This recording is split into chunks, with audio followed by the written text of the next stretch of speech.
the beginning, there was nothing. And then there was the Drunken Peasants Podcast. I gotta get away with this. No! Say, man, you got a joint? No, not on me, man. I don't have facts to back this up. It'd be a lot cooler if you did. That's true. Sometimes I cry. Oh! Lick my butthole, he laughed. From the strangest corners of the internet, here to bring you opinions of the world from an altered perspective. Here are your hosts, the Drunken Peasants. Hello, everybody. Welcome to the Drunken Peasants Podcast. This is episode 1073. Doing live! Doing it live for 1,073 times. Wow. It's insane. It's Yeah. absolutely Howdy. insane. Hey, welcome back, Vaush. Good to have you. Yeah, it's a pleasure. I mean, I was last here for the 1,000th, wasn't I? When I saw y'all in person. Was it Yeah. the last time? Yeah. Yeah. Was that the last time? God damn. Yeah. We had that was a wrestling February. match on the floor. Yeah, that was a great time. Yeah. That was way too much fun. I haven't even been back up to Seattle since then either. It's been too long. I need to come back up again. Yes. I'll forever remember that first night as me having to frantically leave because the first missiles started flying across the Donbass into Ukraine. And drunkenly be driven home to start stream immediately. I remember that night because someone, I can't remember who it was, they passed you a tequila shot and you took a sniff of it and you're like, no way, I will puke. No way. Like, gave it back. Well, I was already drunk at that point, and also I've trained my body to only accept the fruitiest of drinks, you know. Yeah. I'm not a sip of alcohol beyond my lips unless it's accompanied by, like, 8 lemonade, 8 parts lemonade to 1 part alcohol. Yes. It's the only thing I can handle. That's pretty fair. Okay, I'm trying to remember what exactly it was. I was out camping for the past week, like deep woods camping. Here comes a dono. Big shit. fan of this lineup. Smiley face. Smiley face. Thank you. So what about your camping? So I was out there and I was with my buddy. I was with a ton of friends, and one of them was my buddy Ian. And I can't remember what we were drinking.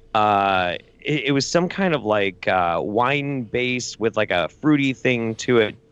And I was like, yeah, that's pretty good. And he drunkenly leans over and he goes, yes, the juice of the grape and the juice of the tree. Oh, wait, it was mimosas. We're having, champagne and orange juice. And when he said that to me, I got such an uncomfortable feeling. I imagined him instantly in like a fedora and a fucking trench coat. And I felt stranger danger, and I felt like I had to run away. It was terrifying. Now you know what it's like to be a woman. Yeah. Yeah. Now you know. Yeah. It's like that. So an awakening experience, like framing my mugging in Brooklyn is like a progressive experience. Now that I know. I've never actually been to Brooklyn. I have been outside though. It's pretty scary. Good job. Yeah. It's quite a thing. It was very nice to be uncomfortable for 7 days. It was enlightening. So glad to be back. Yeah, you do that twice a year, right? Yeah, usually I try and camp as often as I can, but I do like the really intensive, like, no services, no toilets. The only electricity you have or water you have is like what you bring out there, like twice a year or so. It's incredible. It's absolutely wild. Which one of the amendments did you take the most advantage of? All of them. There's an amendment that deals with mushrooms? The mushroom amendment. Probably not. I took a lot. It was briefly with prohibition, but then they passed another one to get rid of it. Yeah. There you go. That one. Yeah, 100%. Yeah. I need you to help me like geolocate some good shooting spots in the broader like forested areas of the Pacific Northwest, because all the because what the real gun nuts do, right, is they have like their favorite hole in the ground somewhere in a national forest where they go and occasionally empty $8,000 of ammunition over the course of a weekend. Yeah, but you have to go outside to find out where those are. That's the tough part. Usually not too far, though. I mean, like, if you just get a little bit off the beaten path and you find the right kind of forestry road, you can find like a clay pit or a quarry that they used for like graveling up forest roads and things like that. Just somewhere where they have to dump all the excess shit. And it's perfect for a berm, and you can set up and shoot to your heart's content and train to be an Antifa super soldier. It's good stuff. Good stuff. I'll need that soon. Yeah. Yeah. Vaush, are you by any chance familiar with the Home Depot Karen? Is there a Wait, is this the crystals and flowers white lady? The yes. Hippie type? Yes. We saw her. She's a hometown hero. Fantastic. You know what? We kind of did an early reaction to her freak out in Home Depot where she tried to get those people fired and told them to go back to their own country and stuff. And the outpouring of local people, because she's from around here. Her little commune that she's trying to start is halfway between Olympia and Aberdeen, and she lives in the visit. Yeah, she lives in the Tukwila area. That was actually the Tukwila Home Depot that happened in. But before she got the entire internet mad at her, she got the entire van life community mad at her. So all these people came out to me, like I got DMs from her former best friend, I got DMs from her ex-husband, and I got DMs from her father warning me about her and how crazy she is. So when a girl's dad is in my DMs, I'm like, no, I'm the daddy now. Yeah, you have to back off for my daughter, for your own good, please. No, I mean with her. And listen, because people in my chat were thirsting. I mean, they were stroking it to her because she's like, cute or whatever. Yeah, The thing you have to remember with people like that, but you have to remember is that, and you can't see this, they smell like shit. That's what you have to remember, that you don't want to be around these people because they smell like shit. These van life hippies that have like 3 screws knocked loose, they don't smell good. Okay, so they can look, however. They radiate. It's the grime that's accumulated. Keep that in mind. It's a sheen. It's a sheen on. And I mean, like in my line of work on the internet, very commonly you find that they also like to drink and bathe with their pee. So you never know. Know. It's true. And like she, man, her voice is very annoying too. She does have an OnlyFans though, so people who don't want to have to smell her could get some sort of satisfaction out of that. She released literally the worst apology I've ever heard in my life today. She's been doubling down on it for the last week. She tried to claim she was a woman of color too, which is a whole other thing. Oh fuck yeah. Wait, what ethnicity is she? Like, I'm 1/18 Croatian? No, she picked the safe one. She's half Italian, half Jewish, right? Yes. I don't think either of those communities claim her. No. Not even the van lifers claim her at this point. So here's her apology. I thought we'd watch a little bit of it and react to it. It's way too long. We're not going to watch the whole thing. Her apology video is like 20 minutes long. Wow. It's not even an apology. It's hilarious. Here it is. Hello, beautiful people. My name is Amanda, the face behind Art Van Gogh and the seed of conscious community. I just wanted to take a moment and reflect, as it has been... We have a friend named Janie who plays a fictional character that's just like this. It's so weird. She told me she'd come on and impersonate her sometime, because I said it to her and she's like, what? Yeah. A really wild last week or so for me. I wanted to first say I would like to take full accountability for my words. And I want to apologize from the bottom of my heart for the words that I said that triggered each and every one of you in the ways that it triggered you in a positive, negative, or in-between style of way. It just triggered me in a positive way. From the bottom of my heart, apologize that my words and my expression in that moment had triggered so many of you. So, what do you think so far? I'm liking it. Yeah. I'm liking it. She's really captured all possible outcomes, right? Yeah. Hey, if it triggered positive emotions in you, you know, I take responsibility for any of you. Yeah. If you liked it, you know, I'm still claiming that. I feel like she woke me up. She woke me up to the truth. You know? I'm sure there's been a huge influx to her OnlyFans, so there is some positive triggering. Oh God, she's definitely profited from this. Yeah. I apologize for that. That was not my intention. I was being harassed by two men prior to the videos that I posted at my free will. Now, the two men she's talking about are the workers at the Home Depot that she tried to get fired. Yeah, they harassed her on the clock. Salt of the earth guys, like the fucking bedrock of America dudes, there. Yeah. And that was the 8th guy in 2 months to harass me. Not including my ex-husband. That's like one a week. That's not that bad. I think I get harassed by guys like once a week. Well, keep in mind, by her definition of harassment, the last one was probably the guy at like the drive-thru who asked her to pay before she sped off. Yeah, we saw a video of her at a grocery store, and she was being the worst human being at a Safeway because they didn't have a large enough organic section. Yes. And then she's crying about how she's going to die of starvation because she only has like a cart full of lentils and like 4 other things. But it's like, I'm a big fat. And if I was stuck in the woods with that, I'd survive. You're going to be fine. Story about. So I just wanted to give you a little glimpse into the why I said those words that were so triggering to everybody else in the world. Everybody else, not to me. I wasn't triggered. I wasn't mad at what I had said. You all were. So I kind of get the feeling like if she had diarrhea and shit in the fucking Home Depot and they asked her to please leave, she'd be like, "Are you harassing me? Why are you harassing me?" Yeah.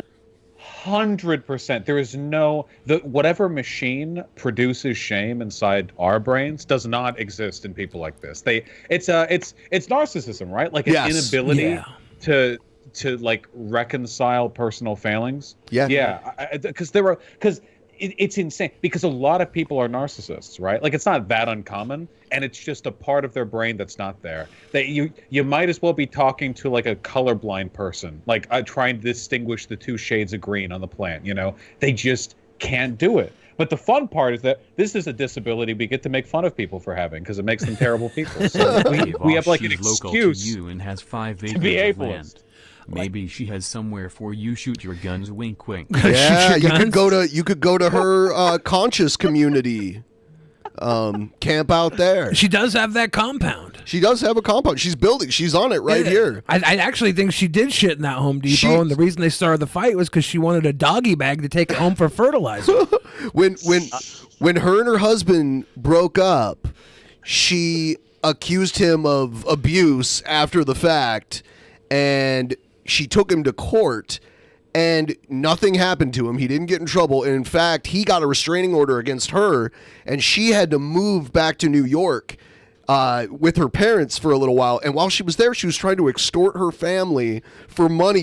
These videos exist of her being like, "All right, the first person that gives me enough money to get a vehicle so I can get out of here, you're safe. But the rest of you, I'm going to start telling everyone all your secrets." Starting with her mom.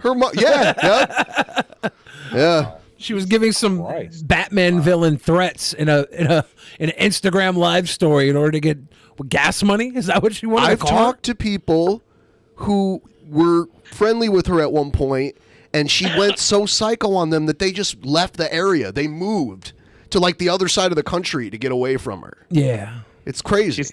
She like sends letters to her family, but like instead of writing, she just cuts out letters from fucking magazines and like pastes it. Shit. She's crafty. I know there's a bunch of people watching right now that are convinced they can save her too.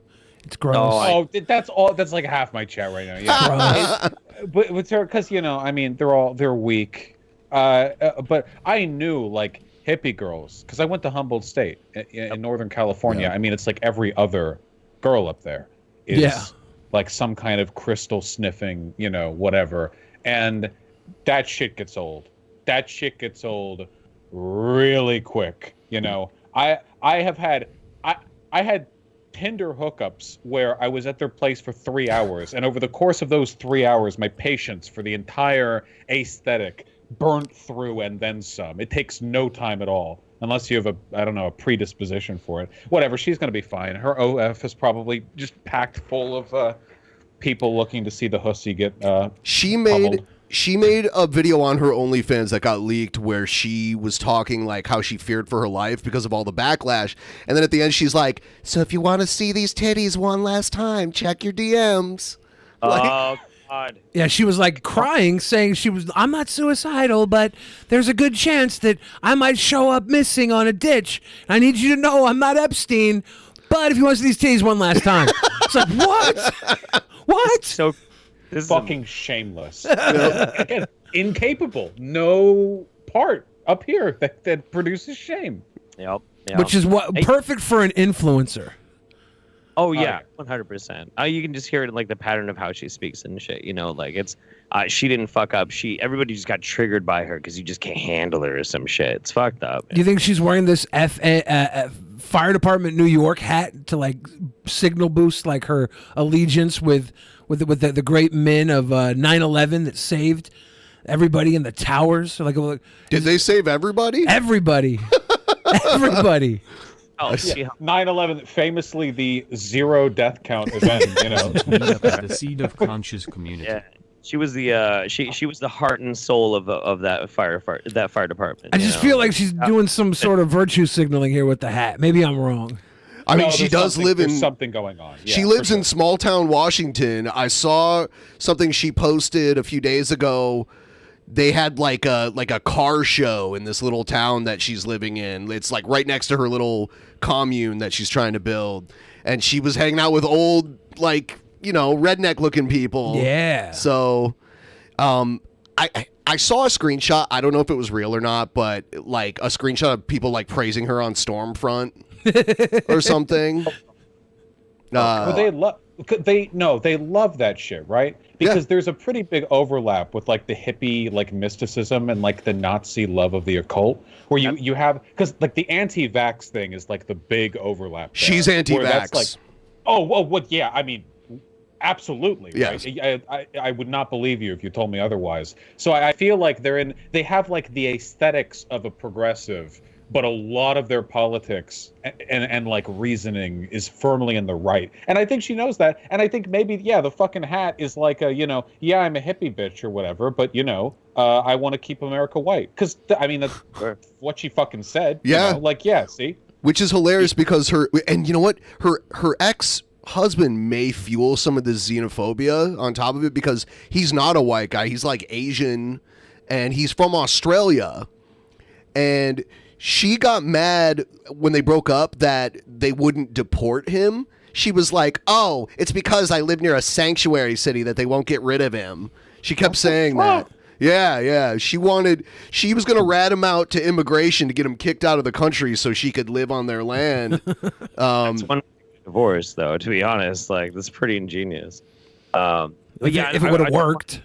I did want to add though, like there is actually a huge overlap in like the hardcore hippies and neo-Nazi groups. I was really immersed in hippie culture for a while, as is evident by the fucking dreadlocks I had and shit. Everybody knows that. Whatever, it's fine. But like Rainbow Family, which is a huge fucking I've heard of the Rainbows. Yeah. Like, they are not neo-Nazis, and there's a lot of sharps in there that are very against neo-Nazis, but a lot of people in Rainbow are former, like, skinheads and neo-Nazis and shit like that, because to make the jump is just to stop hating, like, minorities and just hate everybody who's clean. And that's all you have to fucking do, and you're just, like, in another group of, like, tight societal control. Like, it's fucking weird. It's very strange. Apologize sincerely that my words in that experience that I encountered triggered each and every one of you. Thank you. All I wanted was an apology. Sincerely that every one of you that was triggered by my words have never experienced something like I've experienced before. So you have no idea what it's like to walk a day in my shoes. True. So this is not an apology. Apologize. Immediately right back to the fucking, like, okay, but I'm the real victim here. Like, in no time at all. Yes. Runs back to it. I'm sorry you don't know what it's like to be me, losers. Y'all have I should not. do this every time I make people mad. This should just be like my go-to, like, any controversy whatsoever. You know, this is good. People like this live their whole fucking lives like impervious to consequences, because consequences only exist if you believe in them. If you're shameless enough, it just like nothing sticks, right? You can just walk through anything. It's a superpower. Like you said, Ben, you talked to her friends that literally moved away from her to get out of her life. That's a superpower. Like thousands of miles away just because she's People here. are evacuating you. Yeah. Other people like, oh, my neighbors are bad, my parents are bad. Just be, you know that energy, be the reason someone logs off Twitter today. Be the reason every person who knows your name leaves the country. Just be a walking hurricane. Face no consequences. Just be horrible. And everyone else will suffer the damage you should have. It's great. Not experienced my experience personally to be able to resonate and understand and empathize and sympathize with what led to that moment in time and space to begin with. However, I can't take back what had happened. I can't take back what I said. I can't. So instead, I can reflect. You could choose to apologize for what you said instead of for how people took it, though. Exactly. Like you obviously can't go back in time, but you could mold the future into something more respectable. No, you have to understand she's a hippie. What she's saying is that her level of crystal attunement doesn't actually literally allow her to retract those words, like to go back and not do it. She's apologizing for her weakness. And I can take accountability. And I, Amanda Marie Keshner, am taking full accountability, guilty as charged, for exactly what I said. And I am standing here in front of you guys via this screen, and I am saying to each and every one of you, I apologize for my words. I apologize that my words had triggered you. I apologize for whatever has transpired after that moment in time. I truly do. This is 20 minutes? Yes. What? This is tautology. I said those words. The one who said those words is me. Other people didn't like those words, but also some people did like them. Whoever did or didn't like them, I was the one who said them, and I take responsibility for being the one who said the words that you may or may not have had feelings about. 20 minutes! I don't doubt it. This fucking... I was wondering how she got through school, if she did, but clearly she can filibuster her way through any social situation. Those papers are probably twice the length that their teachers asked for. Jesus Christ. I'm pretty sure the next 15 minutes are her asking for apologies from people now. She's starting to kind of lose touch. I mean, like she almost says some like Chris Chan like stuff sometimes. She says her life is a movie and we all have movies of our lives, but like she thinks the movie's gonna get made and has a soundtrack, and it's some wacky stuff. In addition to that, I wanted to add, I hope that over time, through your own healing journeys and clarity and integration and meditation and therapy work, that maybe one day y'all will forgive me for my... Go to therapy. I hope you bitches can go to therapy so you can realize I was right.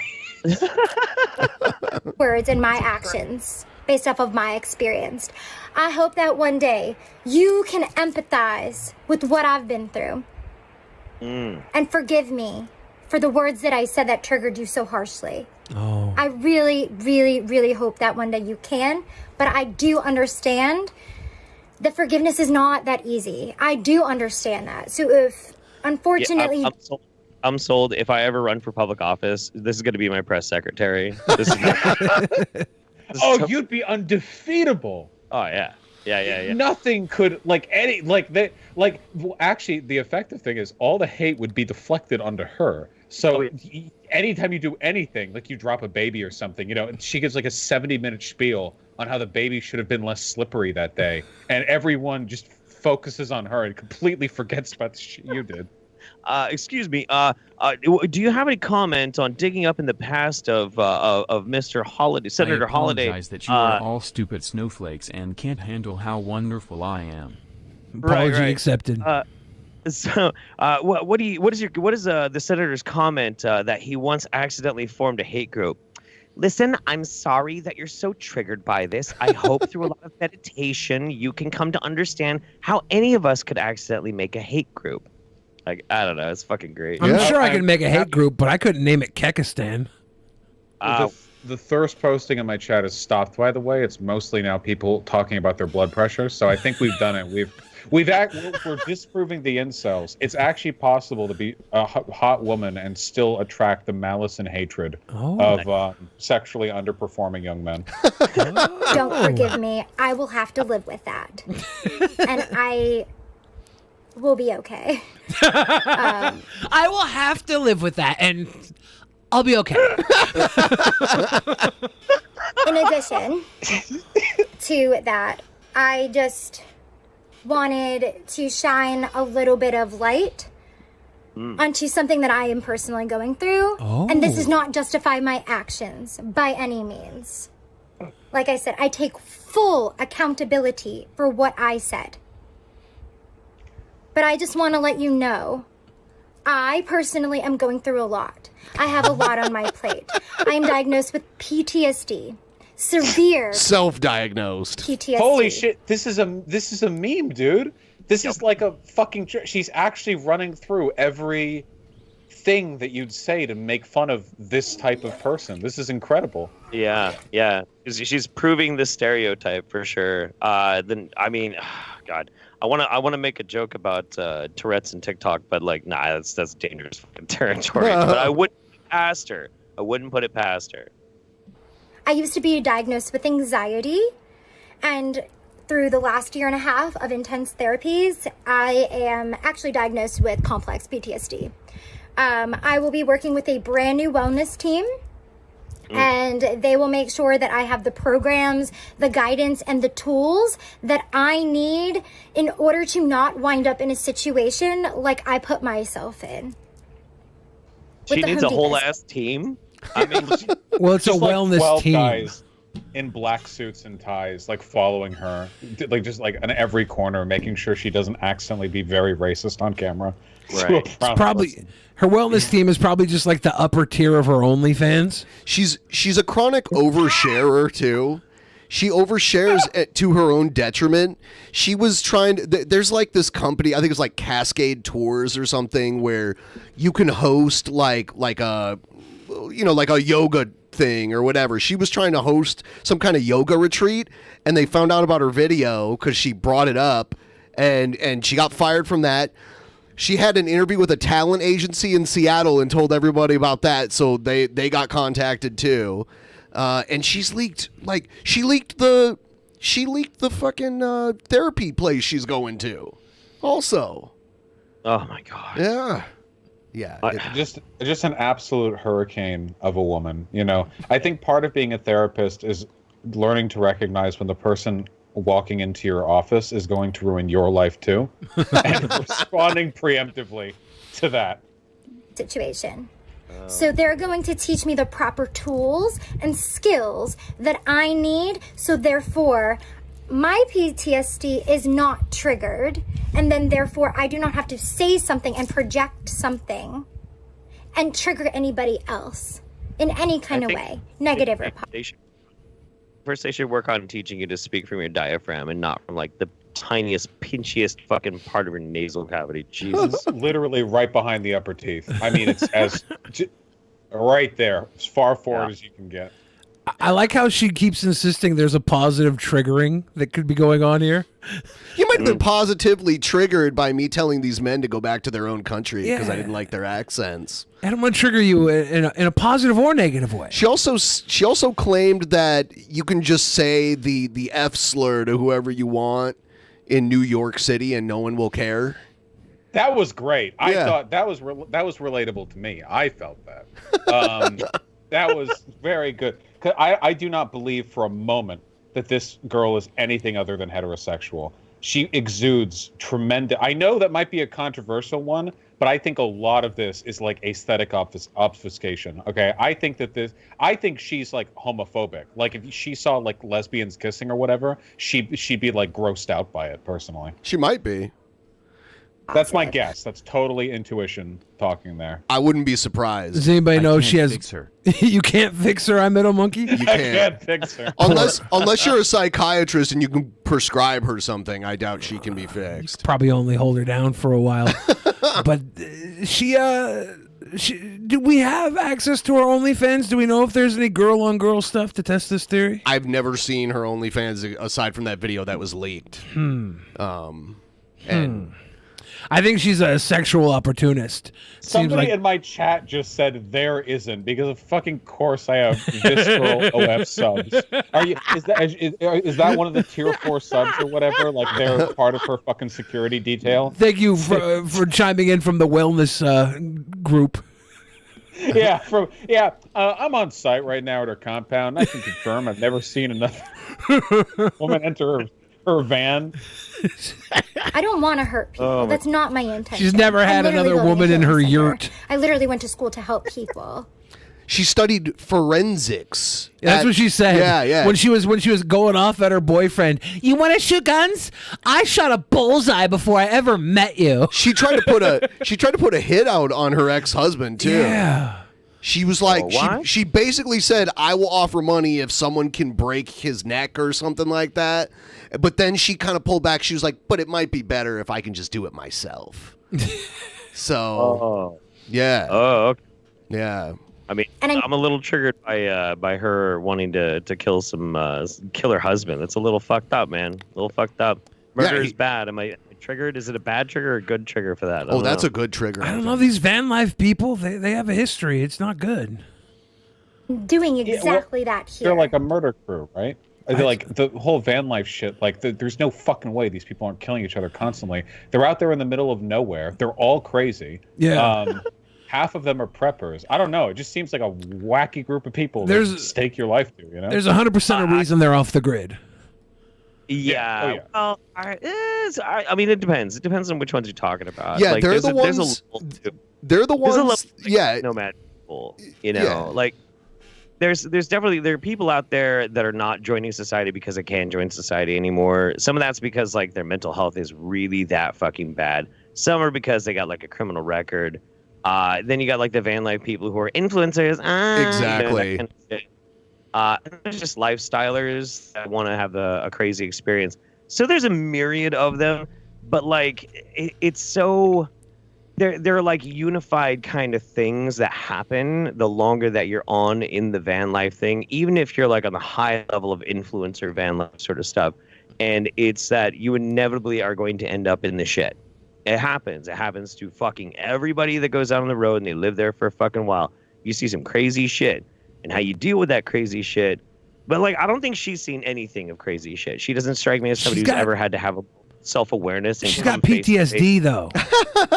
She has her tier 3 subs around her at all times. You know, there's like a 40-man orbit donut ring around her, like firing outwards to keep her safe. I don't want to besmirch, by the way, the, like, rural or, like, van life living shit or whatever.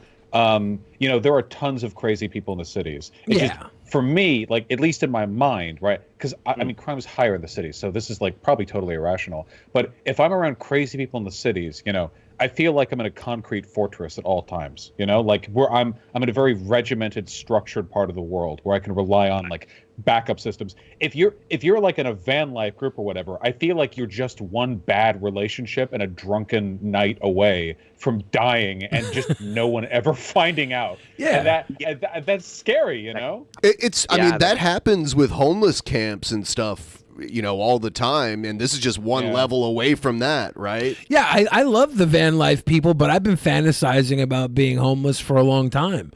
Like, it's really just influencers' way of lying to themselves about being homeless. Yeah, that's what happened with Andy Dick. I mean, look, but the thing is, too, I'll give you a good example. I had a friend. I'm not going to name his name because I don't want anybody looking this guy up. He's a little fucking nuts. But here's a good example of like how things can be the shit, and it's so alien and different from like the real world. There was a big rainbow gathering thing happen, and unfortunately, it was very sad and fucked up. But a rape happened. Now, nobody called the cops immediately because instead somebody grabbed a shovel and beat the dude until he had brain damage. And the person who held the shovel was a buddy of mine. He went to prison for 3 years for manslaughter. So, like, that's how things are handled. And that's some shit. That might give you PTSD. I think she has severe PTSD because somebody denied her coupon at Sephora, okay? Like, fuck that shit. It's not the same. It's not the same shit, you know? This is fucked up. She does not exude credibility. I'll say that much. No. Yeah.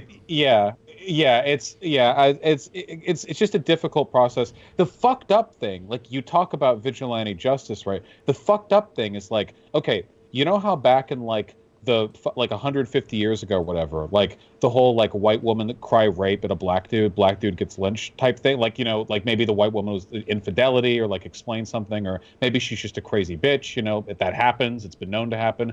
This nowadays, this happens, and it's like her. It's like the hippie Karen shit, right? Where and instead of all the language they'd used back then, now it's like this weaponization of progressive language. Like, you know, well, I have all these traumas that are brought up by, you know, people of color or whatever, and like immigrants, and, you know, I felt my safety was threatened. But they're basically just doing like the same thing that 150 years ago were getting black dudes lynched. They've just, the language has been kind of modernized, you know? Oh, I got confirmation from someone who that I've been talking to that used to be friends with her.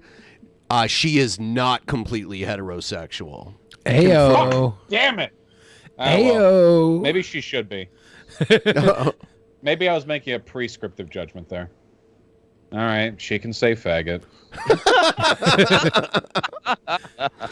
Is that all it takes? Jump on here. Is that all it takes? I'll wash my mouth out with some dick if I can start dropping the If me and Billy F-bomb. blow each other right now, can we say it? Yeah, I'll take that deal. Pretending you haven't. You have and you can. True, thank you. And like I said, take accountability. And I really truly hope that you can find in your heart the forgiveness to forgive me and put this in the past. You do not have to forget. There's a point. Never forget. There's a point Never later forget. where she tries to say crisis counselors, but accidentally slips and says crisis actors at some point. It's just reflexive, you know? Yeah. Yeah. Literally. Never Oh my forget. god, we barely made it into this video What? too. Jesus. Wait, is this a fucking 9/11 thing? I told you the hat was a signal. Never forget. I told you.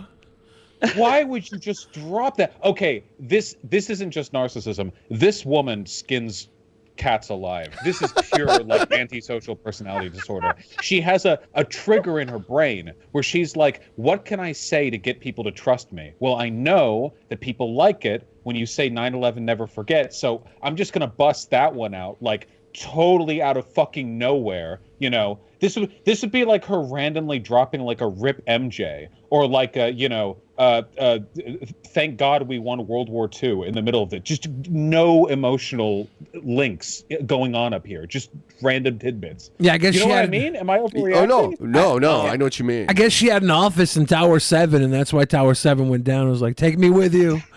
That's where her PTSD came from. Yes. Take me with not you. 43rd floor. asking you to forget about the words that I said. I'm not asking you to forget about the actions that happened. I'm not asking you to forget about me or any of the things Please that I don't said. forget about me. I'm an influencer. Remember, I have an OnlyFans. I'm going to keep doing weird shit because I need more subscribers. Please. She's probably doing pretty good right now. Yeah, she's sitting high. I'm just asking if you can find it in your heart over time to forgive me.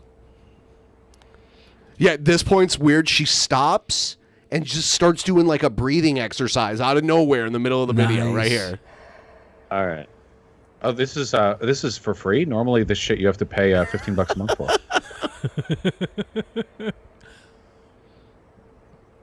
This is very off-putting. She's starting a new brand of YouTube content called PTSD ASMR. My PTSD was getting a little ramped up there. Oh. Oh my. Yeah, sorry, my it was going over the line on my HUD there, you know, and I need to pop a potion, do a breathing exercise, get my PTSD levels back down. Yeah, putting 2 fingers to my temple after breathing for a second. Sorry, my autism was swelling. FFS, someone punched this lady in the face. I'm back. I'm back with us now. What the fuck? Taught me that when my PTSD is getting worked up to do a 4 breath count in. 1, 2, 3, 4. Hold for 4. Thank you for teaching us Exhale how to for breathe. 4. If you also notice, nowhere in this apology video does she take back what she said, because she doesn't. She believes what she said. She's been defending it for like the past week. Yeah. And she has these weird conspiracy theories about like, they hire foreigners in that Tequila Home Depot that just happens to also be on International Boulevard. Right. Yep.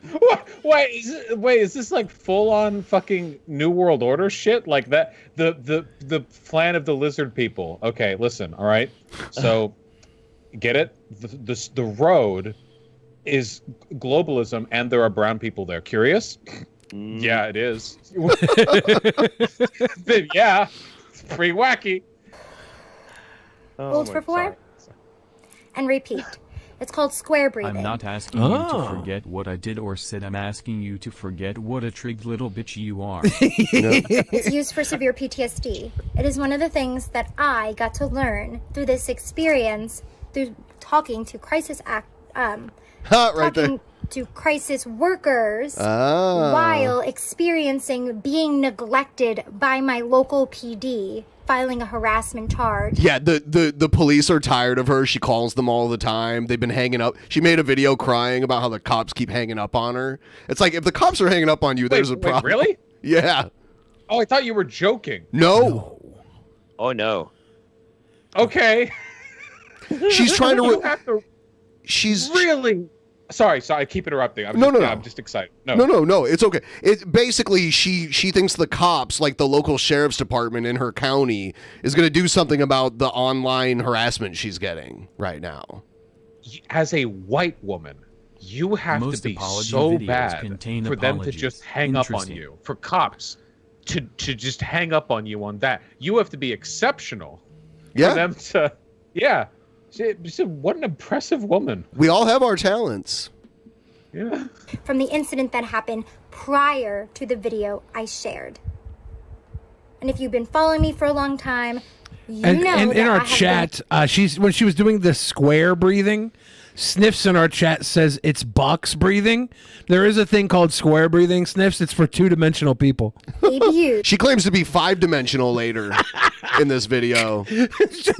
She also runs off into the background at some point during this and literally hugs a tree. Yes. Too. Queen. Hey, I'm having a fucking blast. I'll watch the whole 20 minutes. I don't Oh, yeah. care. This Okay. is great. All right. Yeah, it's good. This is like anthropologically interesting, right? Or like I feel like we're unearthing an entire like deranged civilization in her mind as we watch this. We're getting to peer through. Used and abused, I may add, by men my entire life. And now, I'm speaking up for myself. And while also simultaneously speaking up for myself, I'm being belittled. I'm being shamed. I have death threats coming my way. I have hate crimes coming at me. Is this the world y'all want to live in? Dodging hate crime. Woo! This is a serious cricket moment here. Is this the world y'all want to live in? Mocking people with severe mental illness. Yes, like I love it. PTSD. Yes. What, do we have a Chris Chan update? I have Under not. all circumstances. Fully ableism? Yes. Initiate. Engage. Thank you. Let's go. Telling people with PTSD who were triggered by an abusive situation, whom were triggered by another person harassing them. Sexually harassing, I may add. See you next Tuesday when being called about 4 times before even being escorted out, before I even picked up the camera and recorded is sexual harassment. But I am taking full responsibility for my PTSD, for my words, for my actions, and I am going to get continuous help, guidance, support from everybody all around me, wherever I can. I am going to heal. I am going to be better, and I am going to come back stronger than before. Excusez-moi. I just really... Excusez-moi. Pardon me. I did not mean to interrupt you. I had a bit to say. I feel that I am an expert in women like this. What kind of women do you mean?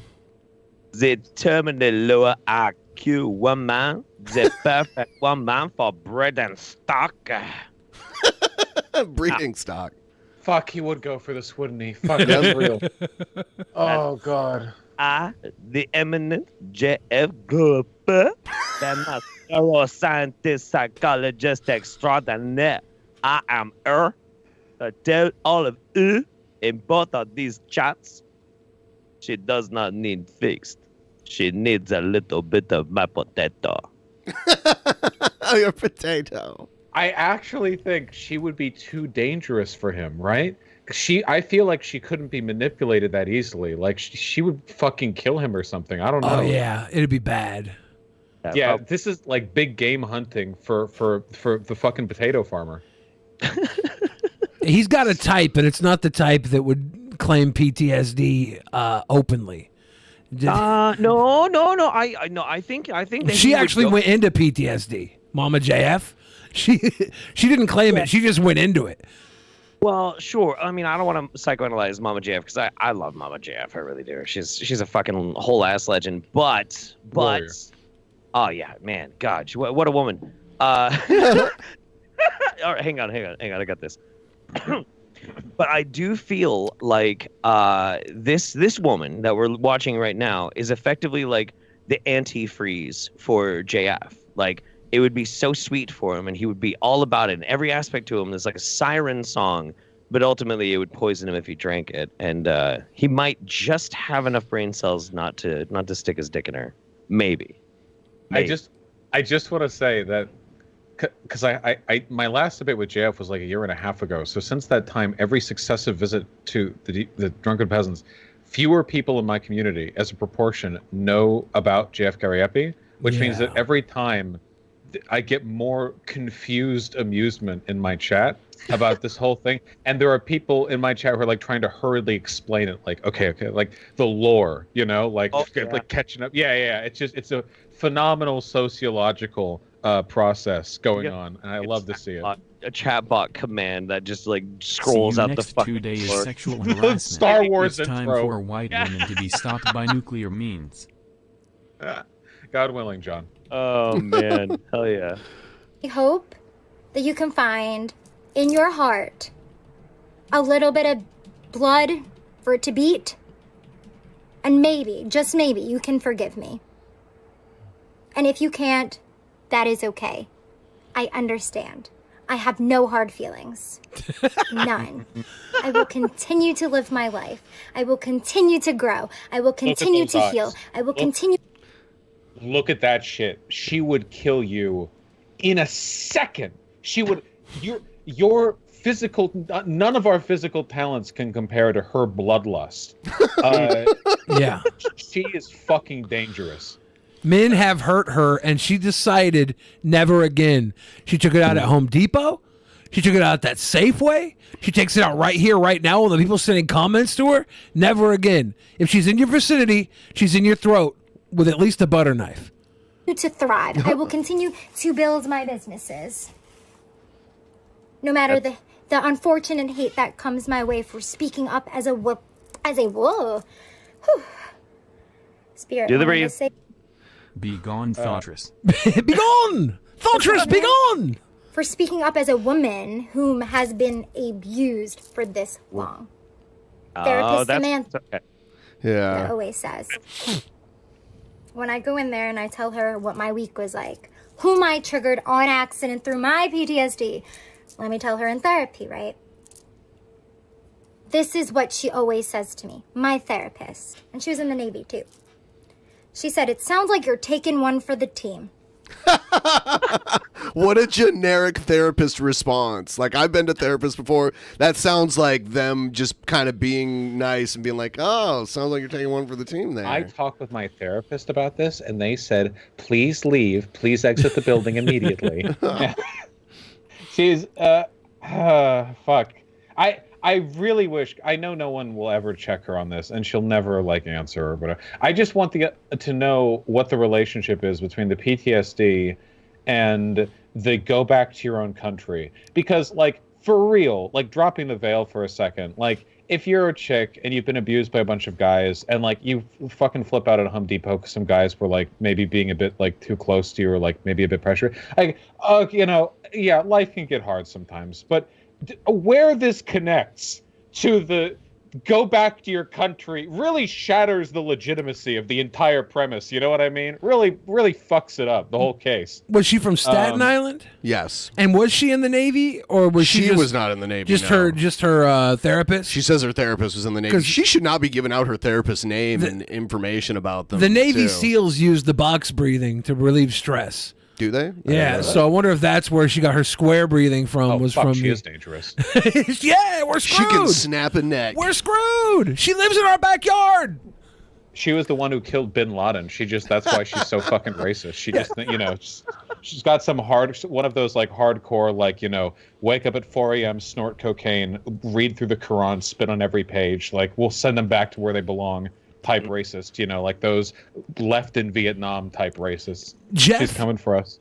Jeff is a 5-hour drive from this woman, and he's the furthest away from her. We have to be careful what we say.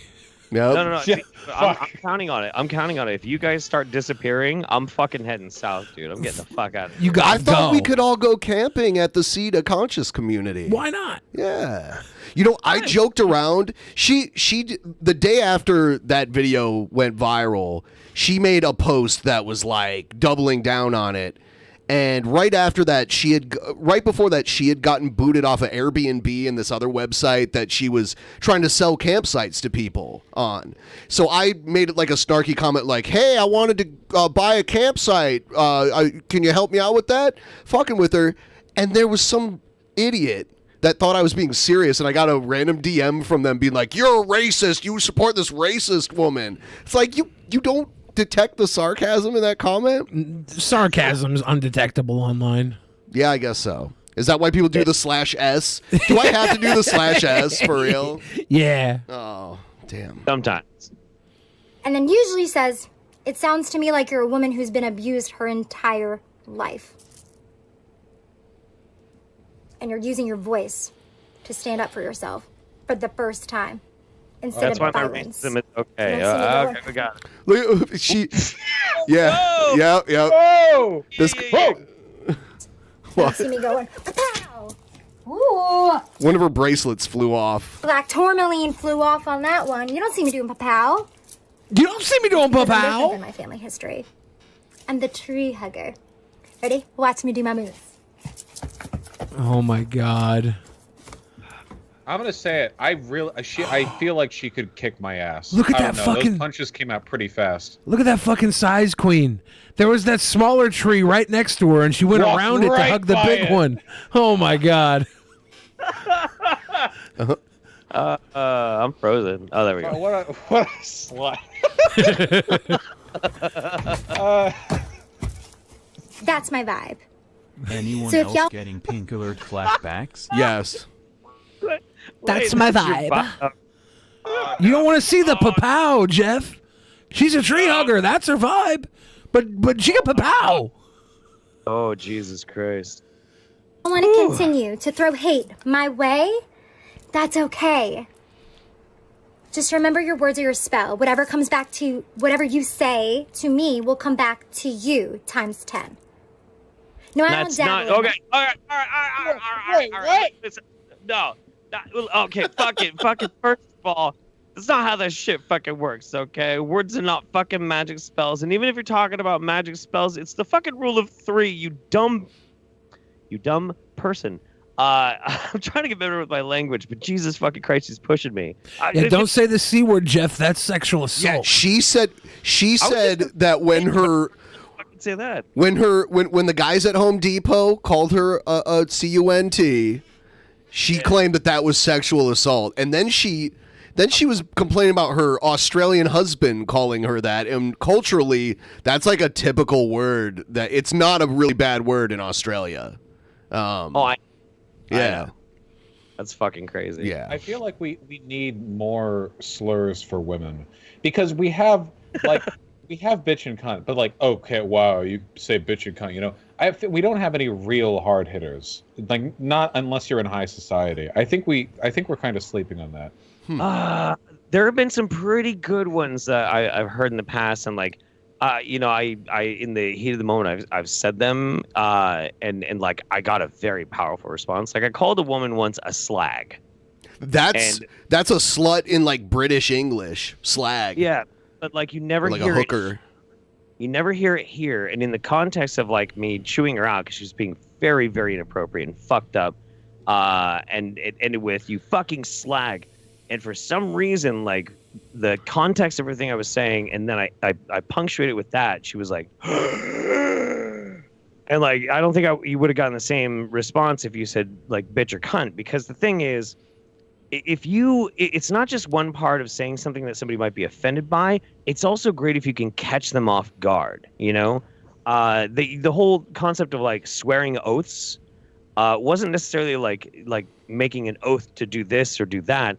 It was almost a lyrical kind of way to insult somebody in a very clever and biting way. We don't do that anymore. We just rely on like slurs. And I think that's very weak, and I think it's too easy, and I think people need to get more creative with their words. I don't disagree.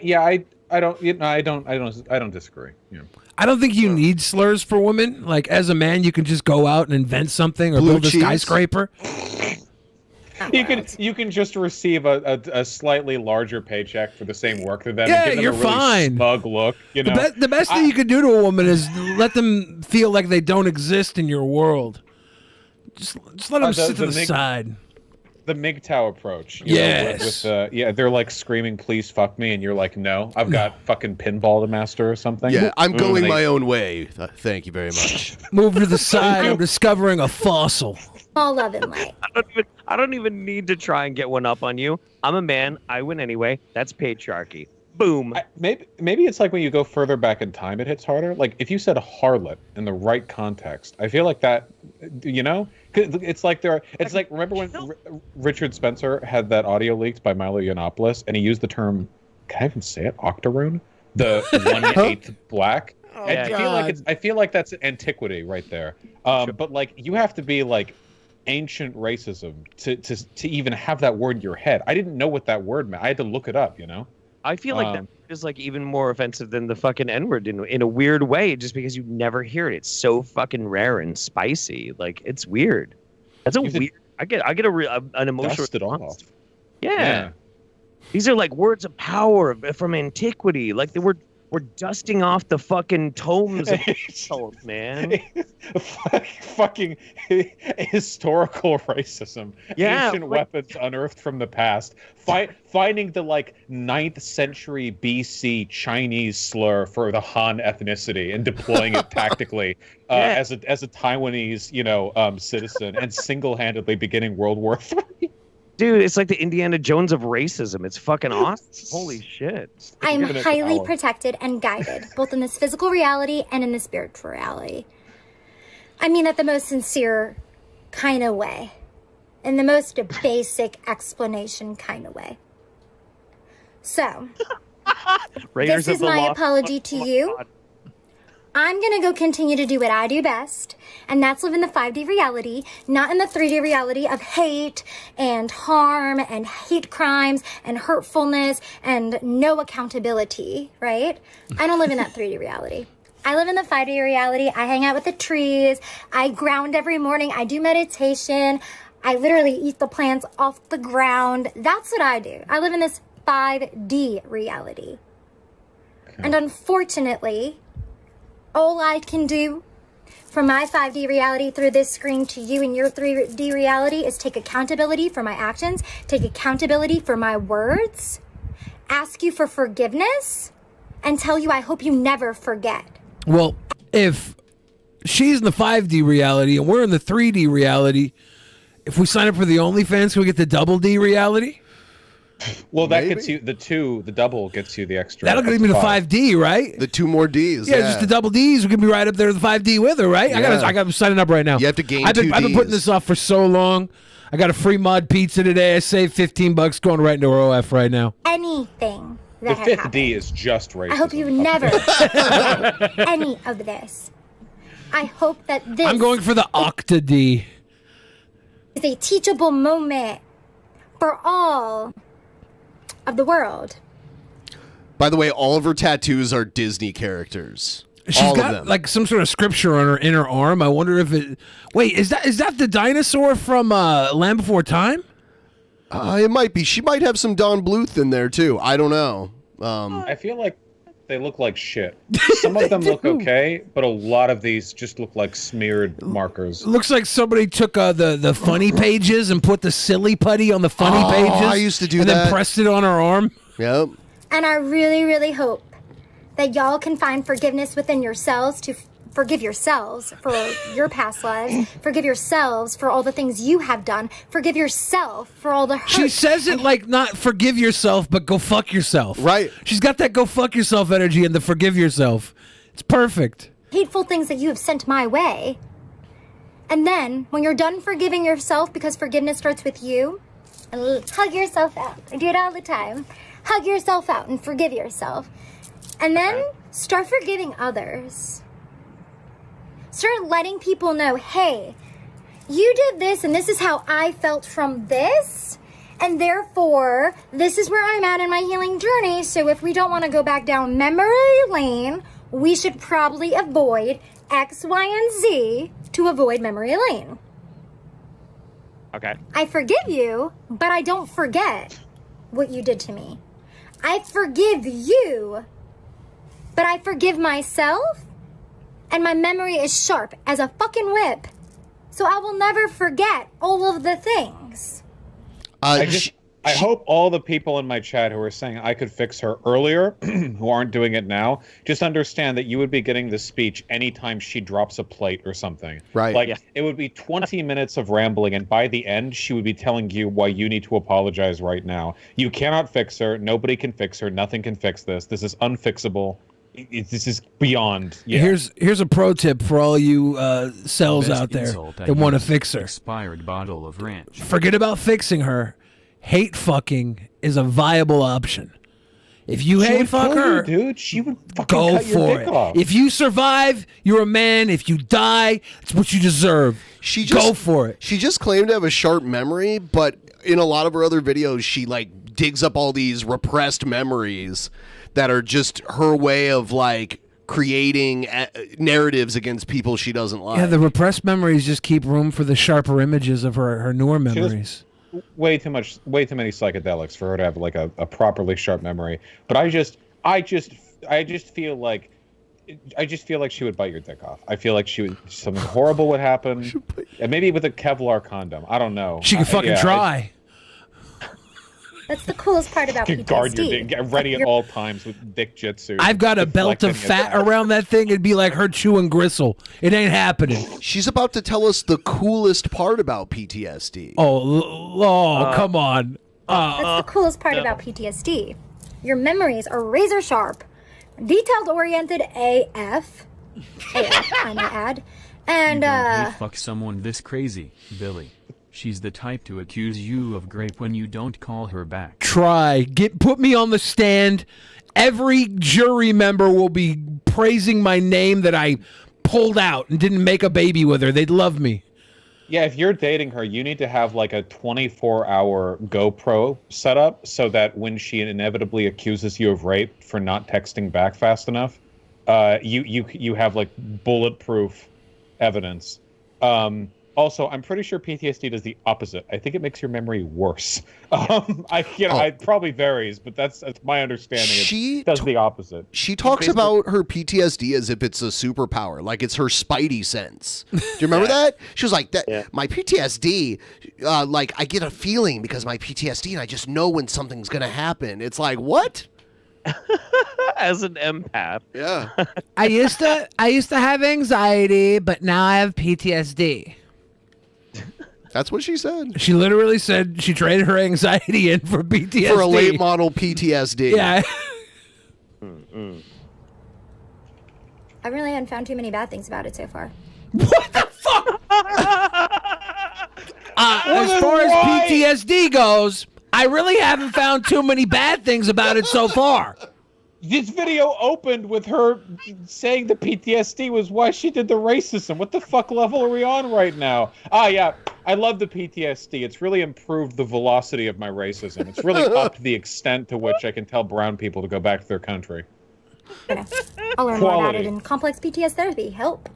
On that note, I gotta do things like gardening things and building 2 businesses. Well, I've been building 2 businesses basically my whole life. The one I've almost ruined, and the one that I still need to collect money for from my patrons. It's always been 2 businesses. When this one starts to go down, I just start a new one, and that one builds up, and when it starts to go down, I start a new one. It's a cycle. Always 2 businesses, never one success. Branding myself basically my whole life and just marching to the beat of my own drum my entire life. What's happening on the internet around with right a now? war drum. She's running around with a fucking war drum. Like I'm marching to the beat of my own drum, starting shit with everybody. I know. It's... That was probably the explosion of 30 years in the making, right? Because I've just been marching. Beat of my own drum. Treating people with respect. Loving others. I'm marching to the beat of my own drum, treating people with respect. That's like when there's like a really happy beat and the person singing on it's like murder, murder, murder, kill, and the beat's like doot doot doot doot doot doot doot.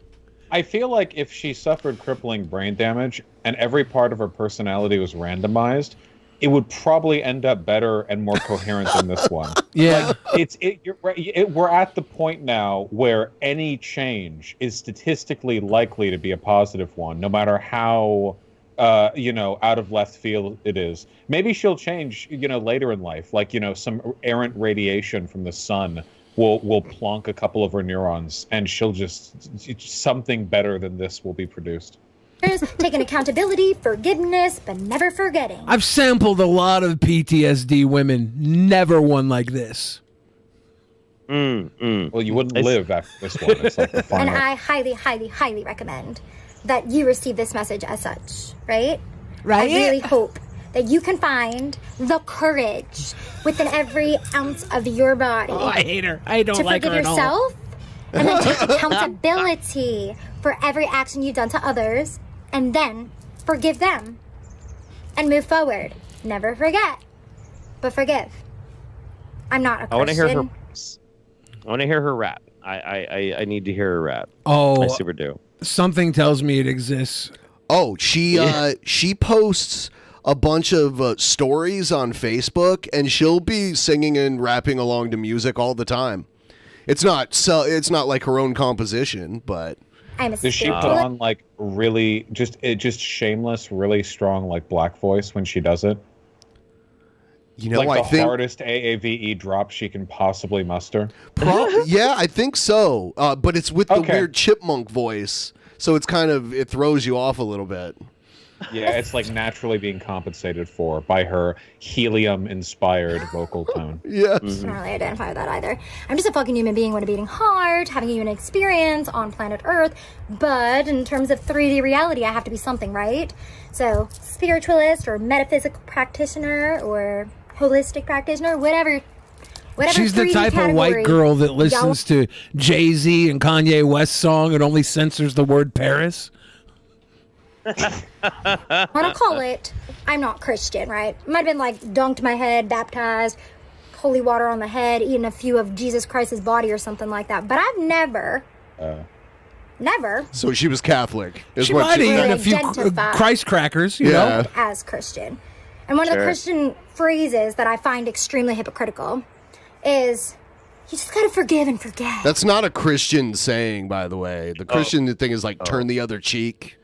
Right. They don't say forgive and forget, so I don't know where she got that from. She's like fucking Harley Quinn in every freeze frame. It's insane. She has naturally crazy like phrenology. Her what's it? The physiognomy is it just exudes. Yeah, well, I use the tools of the master to dismantle the house. Okay. I was saying, I didn't even know what that word meant. Half Jewish woman's skull shape proves her mental inferiority. I didn't even know what that word meant until we started talking about Nick Fuentes regularly, because they would always Nick Fuentes' fans would troll us and say they needed a physiognomy check on us all the time, and I looked that up. I'm like, hey, that's not nice. The funny thing is that like physiognomy checks from them are exactly the same as vibe checks from her. This is another one of those hippie Nazi crossovers because it's the exact same thing. It's just you have a bias, you have a pre-existing bias, you get a general feel for a person, and then you use whatever kind of pseudo-mystical bullshit you have in your rhetorical arsenal to justify that feeling. And it's basically the same thing. Forgive and forget. Forgive and forget. Mate, let me, forgive and forget. Blah, blah, blah, blah, blah, blah. Let me forgive and forget. I feel like this is a Saturday Night Live character. This is not real. This is my favorite part of the whole video, because she's like, forgive and forget, and then she acts like she's doing all these different drugs. Let me forgive and forget. Let me forgive and forget. Pills, pills, pills, pills. Let me forgive and forget. Shoot up that heroin. Let me forgive and forget. Oh, wait, there's meth. Let me forgive and forget. What? I hate hypocrites. I don't mess with any of that. So instead, I forgive, don't forget. Talk about what had happened. Go to therapy. Move forward. But if you're a hypocrite, you could forgive and forget. So. That was amazing, by the way. Yeah. That was amazing. Well, she's like, it was very practiced, too. Yeah. Every time I've seen meth, I've just been like, hey, there's meth. Like, what? What the fuck? She's like, hey, there's meth. I think I have to forgive somebody once every 5 years. Is it that big of a fucking thing? People forgive people all the time? Like, is it potato salad? Hey, there's potato salad. I think SNL character is actually right on the money. Yeah. I was thinking of, there's some girl from like the Amanda Show was that Nickelodeon from like a million years Amanda ago? Bynes? I forget. Was it Amanda Bynes? But who was the girl with the black hair and the bangs who had like the nerdy voice, like the nasally kind of voice from way back when? SNL? Molly I have not. I'm pulling this from like the lizard part of my brain. This is from way when I was young. From SNL? He was thinking maybe it was a Nickelodeon or something. Oh, I'm not sure. It might have been an Amanda Bynes character. Bynes played both characters? Oh, okay. Oh, yeah, I she was played thinking multiple of characters. Dark mode Amanda Bynes then. Okay, holy shit. Yeah, she was multi-talented. If it Christian wasn't for Dan Schneider and his feet fetish, she'd still be working in Hollywood Didn't today. she kind of lose it a little bit? Because Dan Schneider broke her. A hypocrite, which most of the world is. You could totally forgive and forget everything that we just talked about and everything that happened in the last week or so. Or you can forgive, not forget, and move forward. Completely up to you. Well, my dad reached out to me after not talking to me in a really long time. Your dad reached out to me, too. We spoke, he said that he would go up against the best psychiatrist in the entire world, and they would not say that any of the problems that I have, including abandonment, come from him, the man who abandoned me at 3 years old, right?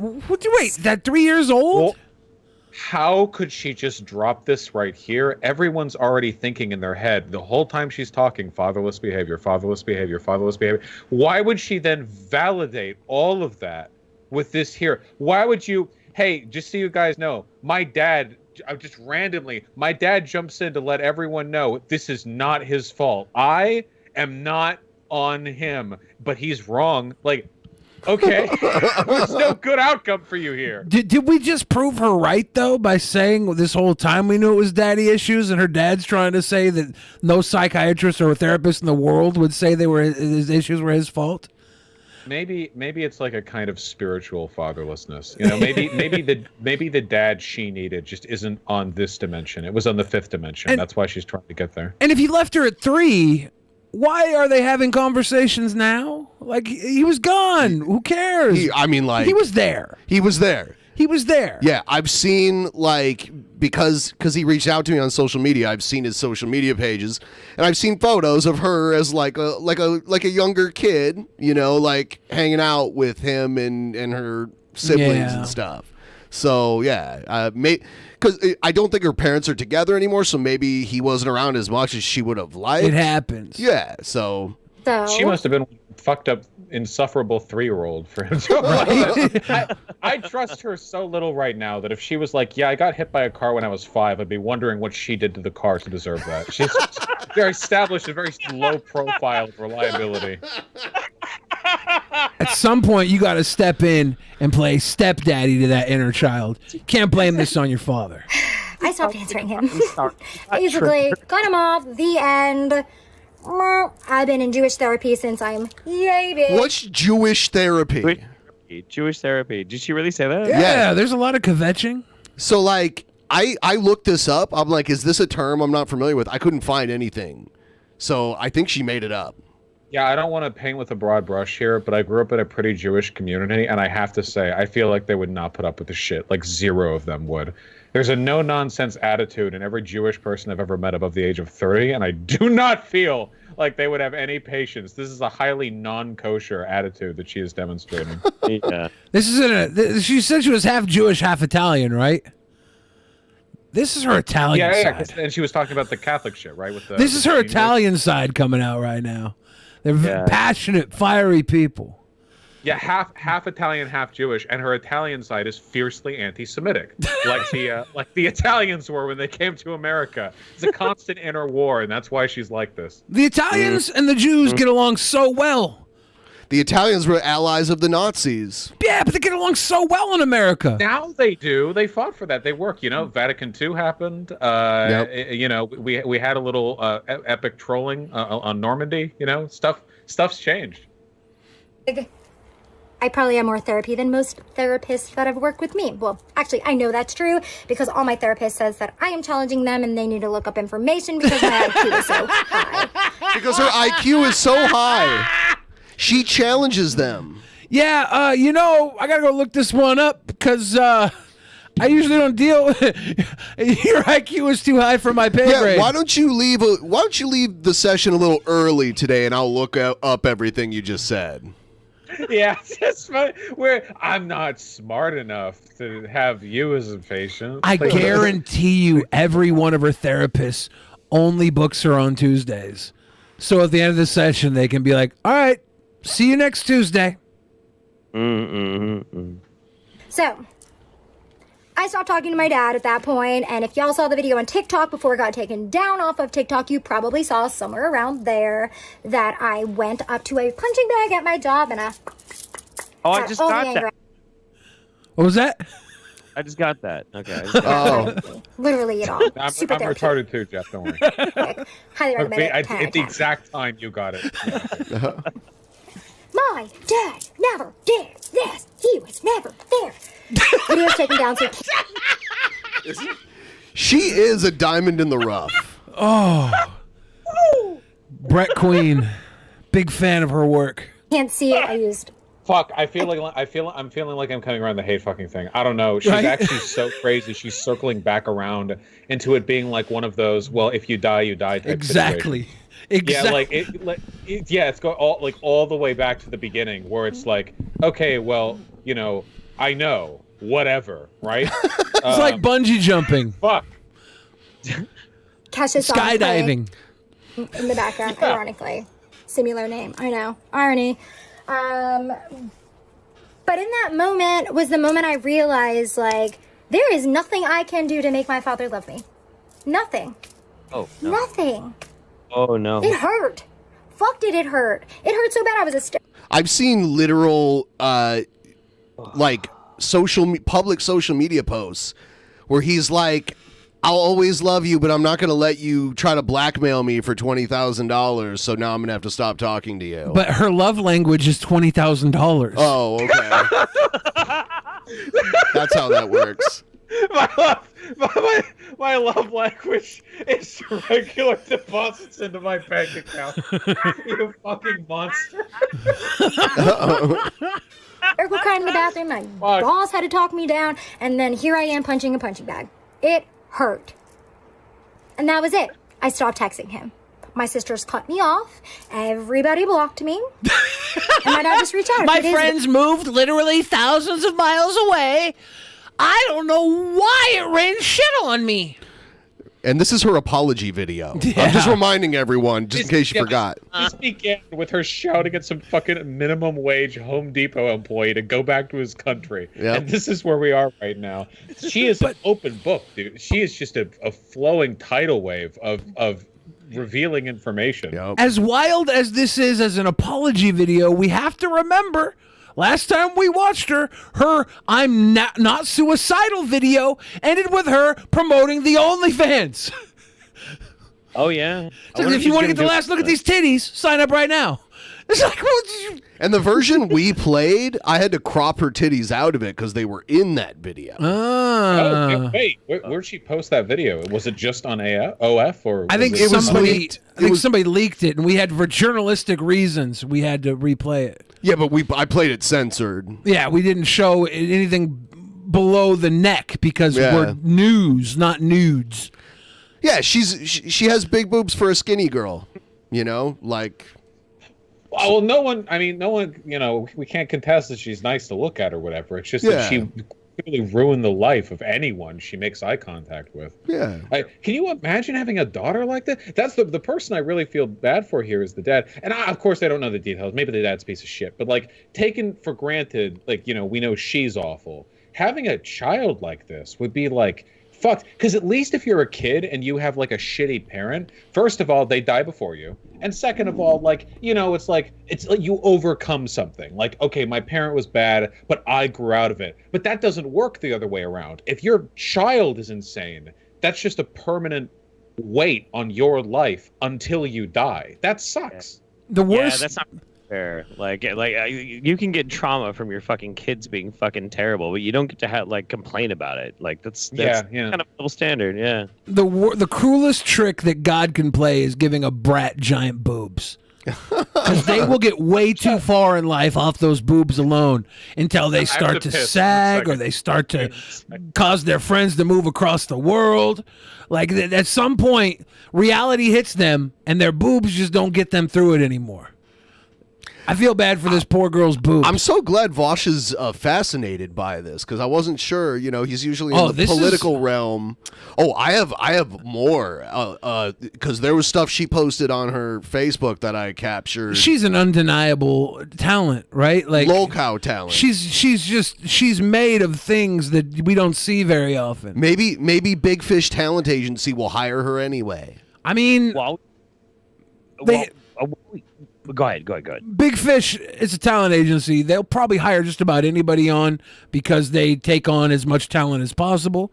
They have you do even if they have headshots. bad press like she has. That probably kept them from doing it. Yeah. But she probably would have got into the talent agency had she not blown her own spot because they're going to sell her the headshots. They're going to get her in the books, and maybe someone will need a tiny little hurricane in their next Welch's Berry commercial. Yeah, I guess so. I want to take just a quick second real quick and mention while I was camping the past 7 days, just real fast, I told Ben about this. While I was out there and I was in this parking lot, this really hard to reach road, a random dude in this really, really cool fucking Sprinter van was like, "Are you Jeff fucking Holiday?" And I was like, uh-oh, is this going to be a bad scene? And he's like, "Dude, I fucking love Drunken Peasants." And it's the dude Cheech in the chat. Hey. And, fuck yeah. Got to fucking meet him, and he hung out with us for 2 nights. Really, really cool fucking dude. And I know he's listening, so I just wanted to say, hey, man, what's up? And it was really cool meeting you. Aren't you glad he didn't say, Chatelet, Mike Hecarino? Yes. Oh, my God. Jesus Christ. And you have Cheech. no idea what I have about that. Cheech, if you're watching right now, I want that $10K back that I sent you on the dark web. Obviously, you chickened out. Somebody sent me the clip of you in that documentary about Kekistan. Jeff. Oh yeah, Yeah. That's great. That's fine. Go with a number for a social worker to go talk to today. She works for the public health department. So I just got back from talking to her, and I felt like I should jump on here after that. And he highly recommended it, my dad, that part of my healing journey is to take accountability for my actions. Not hypocritical. And therefore, when taking She's called her dad accountability hypocritical. for my actions, I am therefore moving forward on my healing journey. Fuck, you really Sounds can't like they're fix this, can you? trees to make shit happen. We're building a commune over here. Okay, on that note, I gotta get shit done. She I don't know where she gets her money from, but come on. But I saw this TikTok of these old dudes building those buildings on her commune. So is she just like, are they just like simps or something? Gazi Kodzo had simps. Okay. Had people sending him money. It's family money, sex worker, gold digging, in all likelihood. It's all of girl it. boss, no hate or whatever. Girl Though boss. this money could be going to a better place, I think. Fuck, you really can't fix her, can you? She's actually like, it's because you can't fix antisocial personality disorder or narcissistic personality disorder, right? They're both like, it's not like a brain chemical balance thing. It's not a experiential thing. It's just your brain is just wired worse, right? But you can't fix a Picasso either. You just got to bust a nut on it and put it back up on the wall. So fucking, I mean, unironically, right? I mean, past a certain point, it's really just about making the most with what you have. Fuck, I don't know. It's just a bit depressing because normally when I see people who exhibit like bad behavior, so I think like, well, how could you convince them out of that? What could you say? What arguments could you make? And obviously that ain't therapy, but this girl is so far beyond that. She's like leagues beyond that. Oh, fuck. It's like existentially depressing. She probably has like some point where you could break through to her, but finding that point is not worth the time it would take. It's a lifetime project, and you might not even succeed. It could just. I fancy myself a thought whisperer, but I wouldn't waste my time with her. You gotta get shit done. I gotta go find service to even post this because, like, I have no service. Which, by the way, I heard y'all have literally blown me up on the internet. I don't have service. I live off grid. I'm literally recording this off my phone. However, thanks. Kind of. I would have really preferred if y'all did your research before you blew me up, right? So here's the thing. Ben, I wish you would have done some research about her before you blew her up. Right. And you know what? I did not research her degree. Damn. I'll let you know. Graduated top of my class, forensics and investigative science, with a minor in sociology, criminology, emphasis on child delinquency and the prison system. Fuck, I'm I studied implicated. human behavior and crime. Graduated top of my class of 35. Why is she saying this like she's taking an oath? Scouts honor. Okay. Wait, top of her class of 30. Wait. 35 top of her people. Class of 35. At What is West she, Virginia. if she was valedictorian, she would say valedictorian. What does she mean? Top of class I think of 35. of her forensic class only, not of the 35 people in her forensic class. Yes, she graduated the what, class. Does that mean there was an exam at the end? You don't compare grades with every other student in your class at the end of the semester. Does she mean like she's the best at a test? Maybe, They compare yeah. Grades? Is that what people do? She's probably holding on to any little piece of success she's ever had, right? Yeah, oh. I gotta be honest with you too. The thing that makes me the most sus about this whole thing is the fact that she studied forensic science. I don't want someone like her to know about forensic science. Okay. Yeah. Want someone like her to know police procedure and what they look for in trace and DNA evidence and like I don't want her knowing that kind of shit. I don't think it's a good idea. Yep. That's why I feel confident. She really is like making men experience the fear the women experience, because she would be the only girl I would ever like have to text safety updates with a friend to while hooking up with, right? Hey, because girls are like, I'm going to this place, after I'm fine, and I'd be like, listen, I'm gonna text you every 17 minutes, and if I'm not on the dot, you're calling the fucking police. Yeah. She's an equality machine, She's the grand equalizer. Time it was number 1 in the country, She's like and now Killmonger. was number 2 in the world. West Virginia University Forensics Program. So, I know y'all don't think that I'm really smart, because I don't look like I'm really smart, and I sound like I'm a chipmunk, like Alvin. It's also the things you say that make us question your intelligence. Yes. I do hang out with the chipmunks around here. They eat out of my hand. So do the deer. Interesting. Animals only eat out of humans' hands who have good energy, but here y'all are shit talking me. It's okay. Not my reality, right? Not my reality. I'm just repeating some of the things that my family has called me to check up on me, making sure that I'm not dead, because I alone got 10,000 death threats to my one phone via text, calls, voicemails, and emails. Now, let me spoiler alert this for y'all. I don't know how long this video is gonna be. Too long. Everything is encrypted on the internet. All of it. Literally, all of it. Oh my God, she's threatening him. Digital evidence. Come on, people. If you've really been following me, you know I also solved my first scene, case, whatever you want to call it, on Instagram while I was still a West Virginia University student. Didn't even graduate yet. It was after my internship with Lake County Sheriff's Office. I solved my first case before I even graduated. I was like, it's the black guy. I think he's a foreigner. Before I graduated. Yeah, before I graduated. Solved my first case. Instagram. Those are the kind of forensics they teach you in West Virginia, you know? It's just some fucking guy from Philadelphia. His fucking family's been here 400 years. Fucking go back where you came from. You stole her purse, and her fucking drunk friend dropped her purse off a balcony ledge the previous night. It looks like she just got goes to Thanos campus snapped. police and threatens them unless they do their job and fucking deport this guy from PA. They're like, look, guy, we know there's no evidence. We're just going to carry you back to the room so she'll leave. Mind blown. Please just work her out. Please just let us get rid of her. Well, Instagram's owned by Metaverse right now. If you could just say, I would have gotten away with it too if it wasn't for that meddling white bitch. Now let's see who these people really are. Terms and conditions about all of them, owned by the CIA and FBI. Oh yeah, she believes all social media is owned by the CIA and the FBI.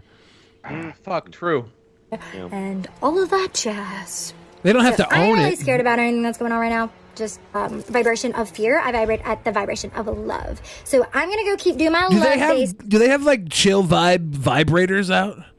Like for people with these chill vibes, all about that vibe. I'm sure there's a chill vibe of the vibe. And the vibrator just there's like hits a low differently. setting, right? I don't know. Would it be a low setting? I don't know. I never had anything up my ass or in any of my holes, so I don't know if there's one that just like sedates you. Because if you get one of the same resonant frequency, your vibrations cancel out, and it feels like it's not moving at all. Oh wow! So, I kind of want to turn my asshole into a black hole. How do I test my frequency? Y'all keep disintegrating yourself in your fear-based reality, right? I just wanted to hop in here and bridge the gap, and just let y'all know if you want to keep sending messages my way, that's okay. Oh, we got the go-ahead, guys. Already on it. Karma's a bitch, and I heard she's a Virgo, and Virgo season is coming up really soon. I got a blast. Peace out.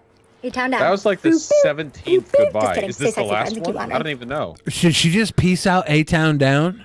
That was the end of that video, but I literally there is more. There's like this stuff. I'm waiting for the train right now, right? I was just thinking, remember that COVID tracing thing that everybody decided with their free will, not me, to put on their cell phone to like see if people are around you with the Rona? Yeah, that was in the pandemic too. If you remember there, Trump and Biden did pay y'all out for your appearance in this movie we've been producing for the last long amount of time. In addition to that, have y'all checked out my story? Look at the soundtrack of all of the songs that are going to be used in this film that I've literally been co-directing for the last 30 years. She's 30 she years means old. Her life. Yes. Yeah. She means her by film. She means her life. There's okay. She's doing this on purpose. Opening on the anti-vax shit while wearing while having hair in a good old farm girl pigtails and the plaid like farmer shirt rolled up. I think this is a deliberate effort to reflect the iconography that she associates with different groups to try to get like positive social attention. I think this is pure sociopathy right here. Is that Chinese takeout design shirt she's wearing a reference to the China virus? Dude, fat white dudes love wearing like Chitsy Chinatown merch. That's like our main thing, right? Yeah, I don't know. I do actually have the tank top from Big Trouble in Little China. I know where. Look, but do you not? Maybe I'm assigning too much like intention to her or whatever. But people like this, in my experience, people like this are obsessed with others' impressions of them, and they usually are pretty smart. I don't think she's dumb at all. I just think that her brain is broken, and I don't think she knows how other people work in the slightest. So she has to like artificially cobble together what we might consider like personability that other people just intuitively do because we're meant to be able to do it normally. Yeah. No. Okay, I run into this all the fucking time too, especially with like anti-vaxxers and whatnot. Yeah, like Americana, you know, like obviously rolled up sleeves to denote like actually a working person. The plaid, the fucking hair braided back, very much like milkmaid, Kansas, blah blah blah. Yeah, no, I get it. Yeah, I totally get it. And I mean, you're right. She's not an idiot. She's just fucking psycho. I mean, yeah, I guess I could totally see it as being like a conscious decision. I guess it would depend largely on the medium that she's operating from. Like, this is what from her Instagram. This is from her Facebook. Oh, it's from her Facebook. Okay. Oh, which is the boomer conservative platform. Curious. Right. Yeah, that's kind of giving some more credence to it, like it being like an intentional fucking thing. Sure. Yeah, I mean, yeah, I think it's totally viable. Yeah. I'm just guessing. I don't know. It's just I knew one other person like this in real life, just like totally incidental, not even like a stream meme or whatever.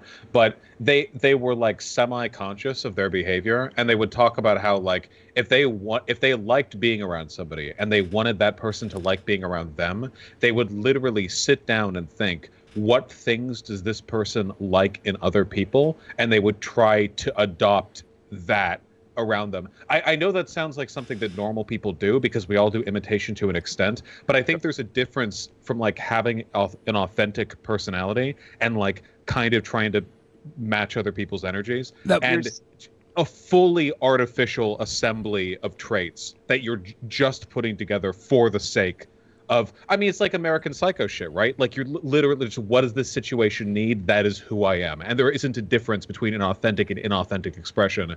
It's all constructed. Right. Yeah, it's like especially like the intent that's going to be happening onto it. You know, are you marketing yourself? Are you intentionally trying to like garner some kind of like positioning or power? I mean, we can see it right now. All you have to do to see this happening in real life right now, go and look at fucking Dr. Oz's Twitter. When he's not failing to troll Fetterman, which, you know, he's totally failing that, and Fetterman's a fucking beast. But when he tries to appeal like Americana kind of shit, you know, we all know what Dr. Oz looks like. Press fucking suit, a tie, you know, he's a rich pompous asshole and that kind of shit. But when he's trying to appeal to like rural Pennsylvania voters, you know, their sleeves roll up. Oh, he's gonna put on the little farm boy, yeehaw, is this fucking multi-millionaire coastal media liberal, you know, or not liberal, sorry, like liberal media, like fucking talk show guy. Yeah. Yeah. I want to see him really try and connect with the fucking West Pennsylvania voters and like fist a cow's pussy to help with impregnation and shit. I want to see him elbow fucking deep in a sow being like, vote for me. John Fetterman would never fist a fucking cow. Like, that would be fucking great, man. I just wanted to see Trump ride a horse, dude. Because that'd be it. At this age, with how he is, that'd be it. Like, if you goaded him into that and kept his handlers away so they couldn't catch him when he fell, like that would be like a covert assassination. You'd be legally in the clear. Have you seen the new Trump ad that is a lot like a campaign ad? No. It just dropped. They're all campaign ads. I haven't seen it. We can watch the rest of this, or if you're tired of Amanda here, we can move on to something else. We've been watching this for 2 hours, so I don't think anyone would, blame us for looking at the Trump thing. What's the Trump thing? It's something he released at like shortly after the raid, I believe. The title of this video says Trump hints at running for president again with campaign style video. Okay. Yeah, here. We are a nation in decline. We are a failing nation.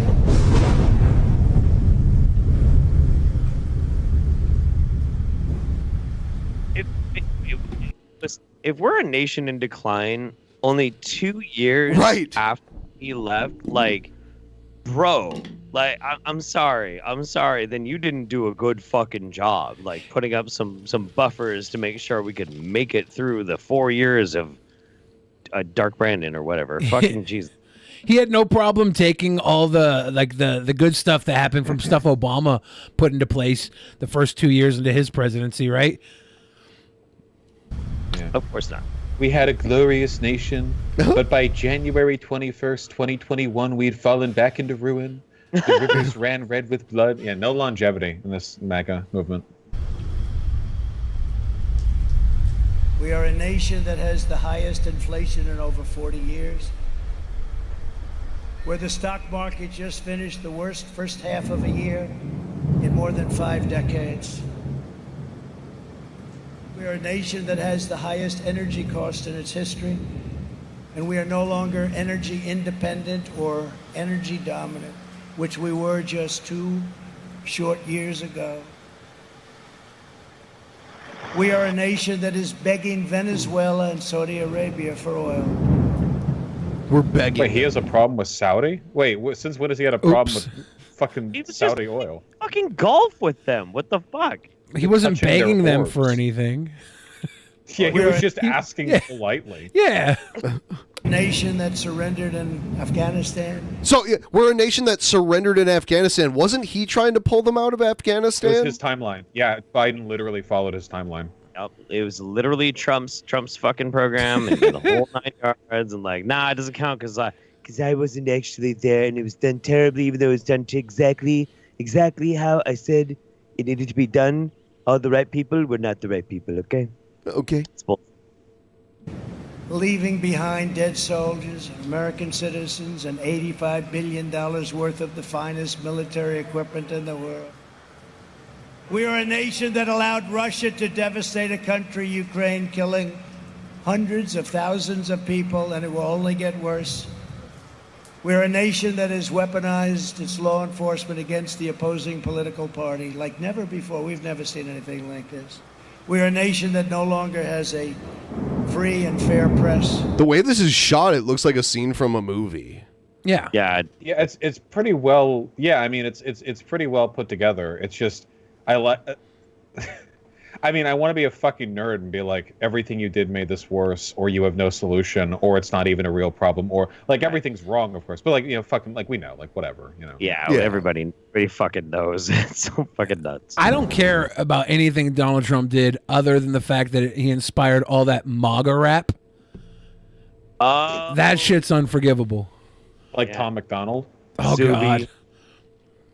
Fuck. Billy hates a lot of different types of like categorized rap, like school rap, like when a teacher raps to their class. Billy hates that. stand it. Billy was like, "There's only one time where I wish there would be a shooting." Yeah.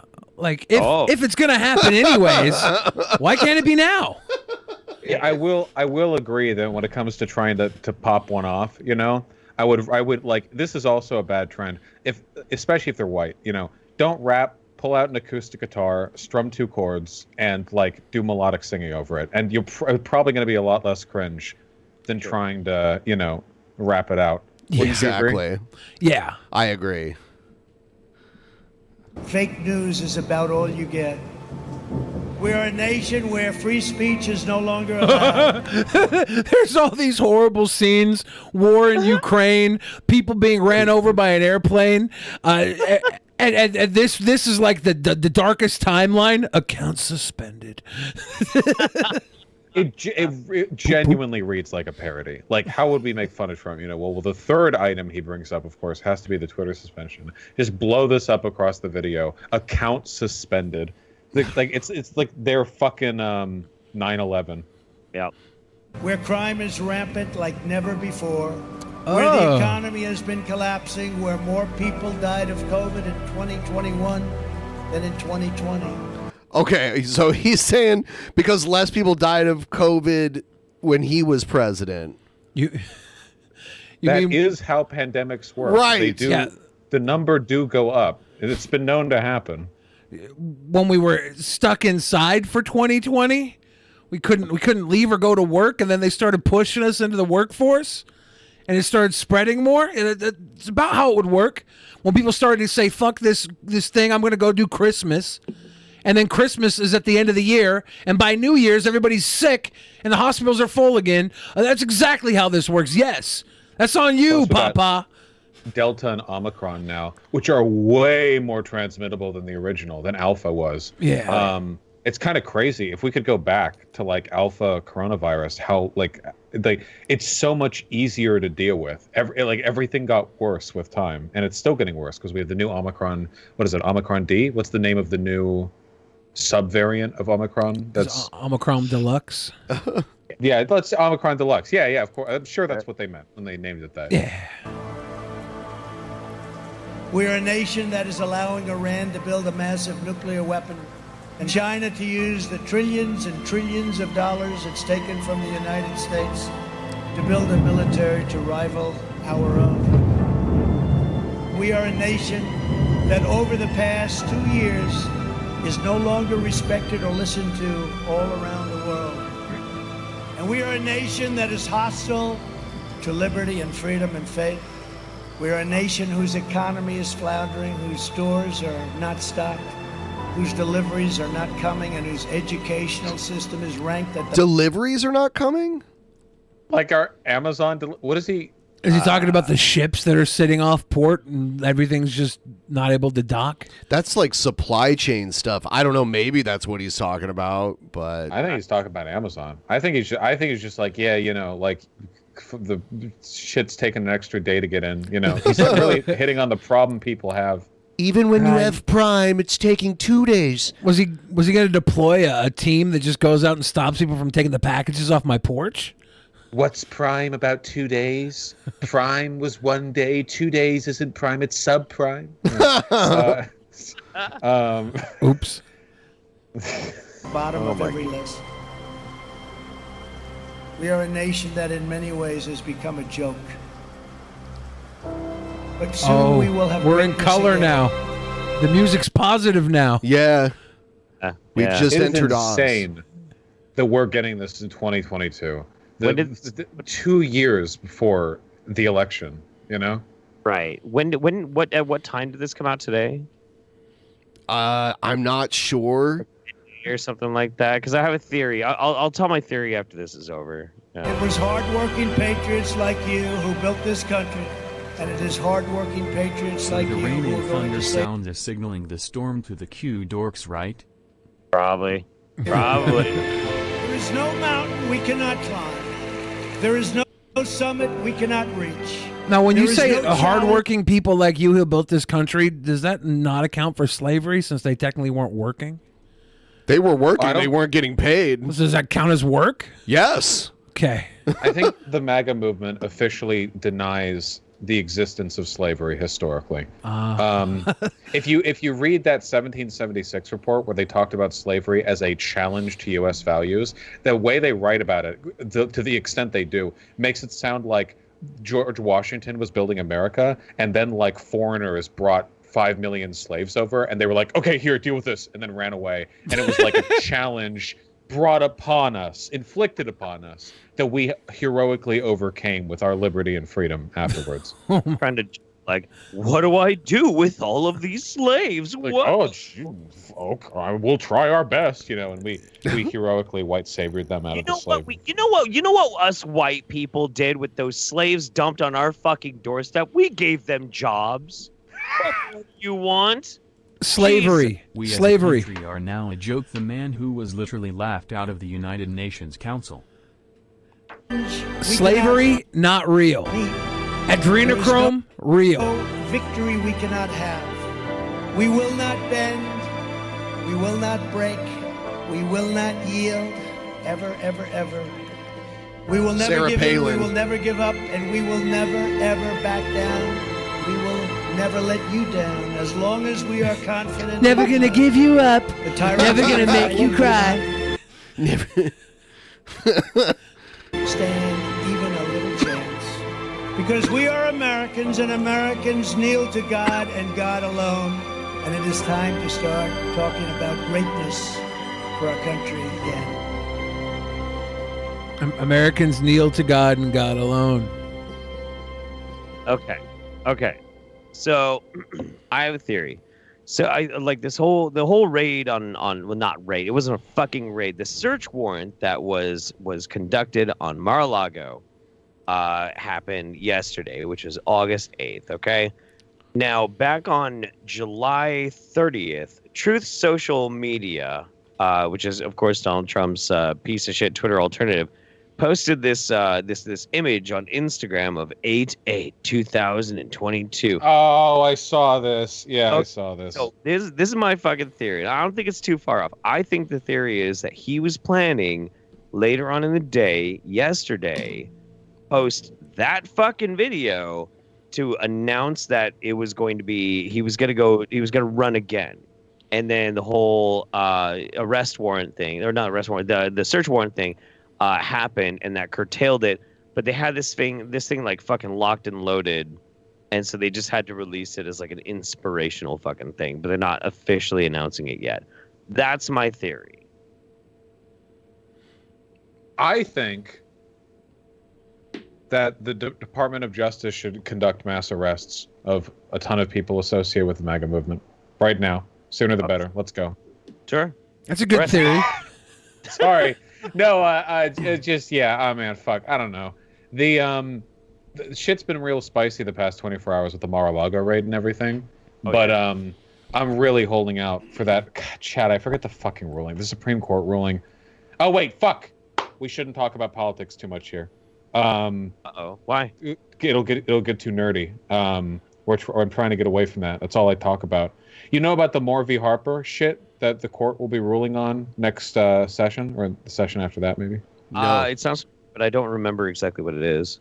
Basically, the conservative Supreme Court is going to be ruling on something that if they rule a certain way, the precedent will allow state legislators to entirely determine the nature of federal elections in that state, even if it violates state constitutional rules.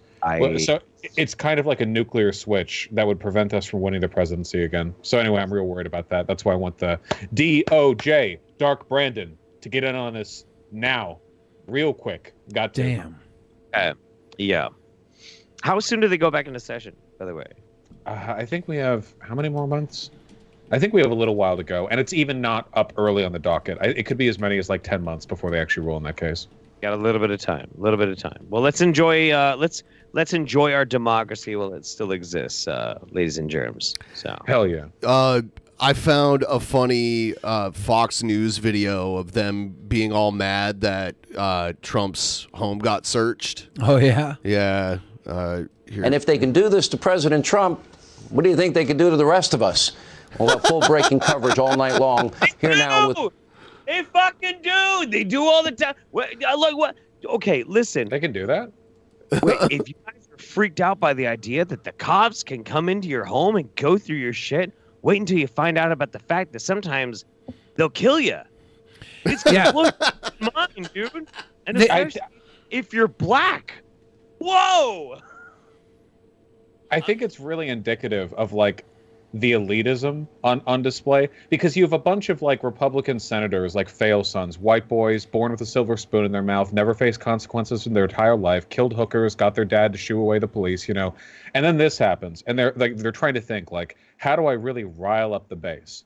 Yeah. Can you believe that in America today, cops can barge into your home after getting a warrant? Like crickets echoing through the stadium. It's insane how detached they are. And now you have all these like defund the police motherfuckers. Like the law is bad now that it applies to us. Oh God, what was the name of those? What was the name of those two affluent fucking old people? Like one of them is running. McCloskeys, the McCloskeys. they did have a name to match their The way demeanor. she was holding her pistol, she was like, I remember she had like some weird way of holding a pistol. It looked so weird.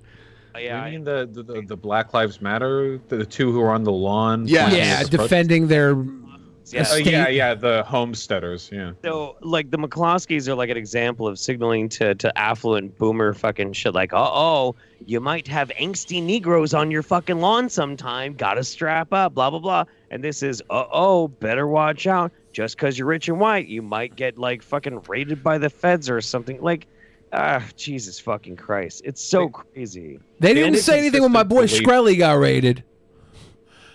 No, well, the only consistent belief they have is they don't think the rules should apply to them. What is that saying? The quintessential essence of conservatism is the belief that there must be two groups in society: one who the law protects. FBI on my 2022 bingo card. It's the hypocrisy for me. It's the hypocrisy, egghead. What was that, boss? Well, that's it. It's just, there must be two groups: one which the law protects but does not bind, and one which the law binds but does not protect. And that's like the heart of conservatism, the maintenance of that hierarchy.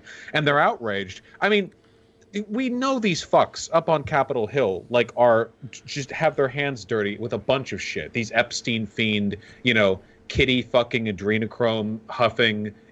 We know these pieces of shit get up to it all the time, and they're basically immune to the law. The idea that the feds would raid Mar-a-Lago probably does scare the shit out of them. I don't know how many of them are aware of the idea that there's like even a double standard at play, and how many of them know about it and are like okay with it. It's hard to tell. Their brains are broken.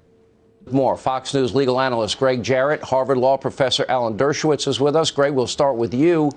If you look at the Presidential Records Act, which is what we're told this is all about, I mean, I assume there's a chance that maybe classified documents were taken to Mar-a-Lago. I understood from reports that there was a process that they were they were going through. They said they're willing to give all those things back. Why didn't they just say, can we come over and take a look at what you have? Why didn't they just ask politely if they can come? Why don't they warn President Trump before they come over? It's so mean of them. Yeah, there's a reason they show up and surprise you so that you don't have time to hide things. Do you think they were just banking on it becoming the next Waco? They're like, let's go. It was an attempt to kill Trump, not directly. They just figured his people would start shooting. They were like, okay, while we're here. The fact that they busted in like that without warning people beforehand, they warned some of the Secret Service staff, but that's it. Probably. Well, because you have to warn Secret Service, because otherwise they'll fucking murk you. Yeah. The moment. Yeah. But the fact that they were willing to do that is insane. First, in time this has happened to a former president, and they don't even alert beforehand, and they busted open the safe, and they took boxes with them. They didn't even just investigate; they took shit away. It's actually a huge deal. It's pretty crazy. And make sure that there's no classified documents here. Just like, why didn't they say to Peter Navarro, his attorney, have your client report at 8 a.m. at this location, or Paul Manafort, or Roger Stone? Why the big show only when it's a conservative? Because it's Donald Trump. And this was there not a big show with Clinton? His impeachment? Nah, they didn't even talk about that. Clinton? What? They've never made a big what? No. There was a big show, all because there was a dress with some cum on it. Huge show. Oh, I thought you meant Benghazi. Oh, the other Clinton. There are a lot of things they freak out about with that family. I can't get past the cum dress. That'll always be the pinnacle. It should of be in Clinton. the Smithsonian. They should hang it on the wall. Before my time. Yeah. Yeah. I was like a senior in high school when that stuff was going on. Maybe junior, but for political purposes by the FBI and the Department of Justice. You're right, Sean, when you identify the Presidential Records Act of 78, which is far from a model of clarity. And in fact, it's one of the more opaque laws you'll ever read. One of the problems with it is that it gives discretion and authority to the incumbent president to decide what constitutes presidential papers. He may. So he's saying that Trump basically can just decide what's his to keep and what's not. Which he can't. No. No. That's not how that works. That's not true. Well, by incumbent, I mean once it's Biden's DOJ, if they're like, yeah, those are our papers. I mean, they're the ones holding office right now. We're a year and a half into Biden's presidency. So leaving aside the fact that there are regulations even when Trump's in the presidency, Biden is. So he gets to decide. And the DOJ asked them to turn over documents. The only reason the FBI raid happened was because they suspected that Trump didn't turn over everything, which he didn't. They found documents at his place. Right. And there had to have that level of a federal search and seizure, like they have to be pretty fucking sure. I think they had an inside man. I think somebody like with intimate fucking knowledge was like, yeah, no, they're here. Do you think there was something about it in Alex Jones's phone records that got turned public during his court case?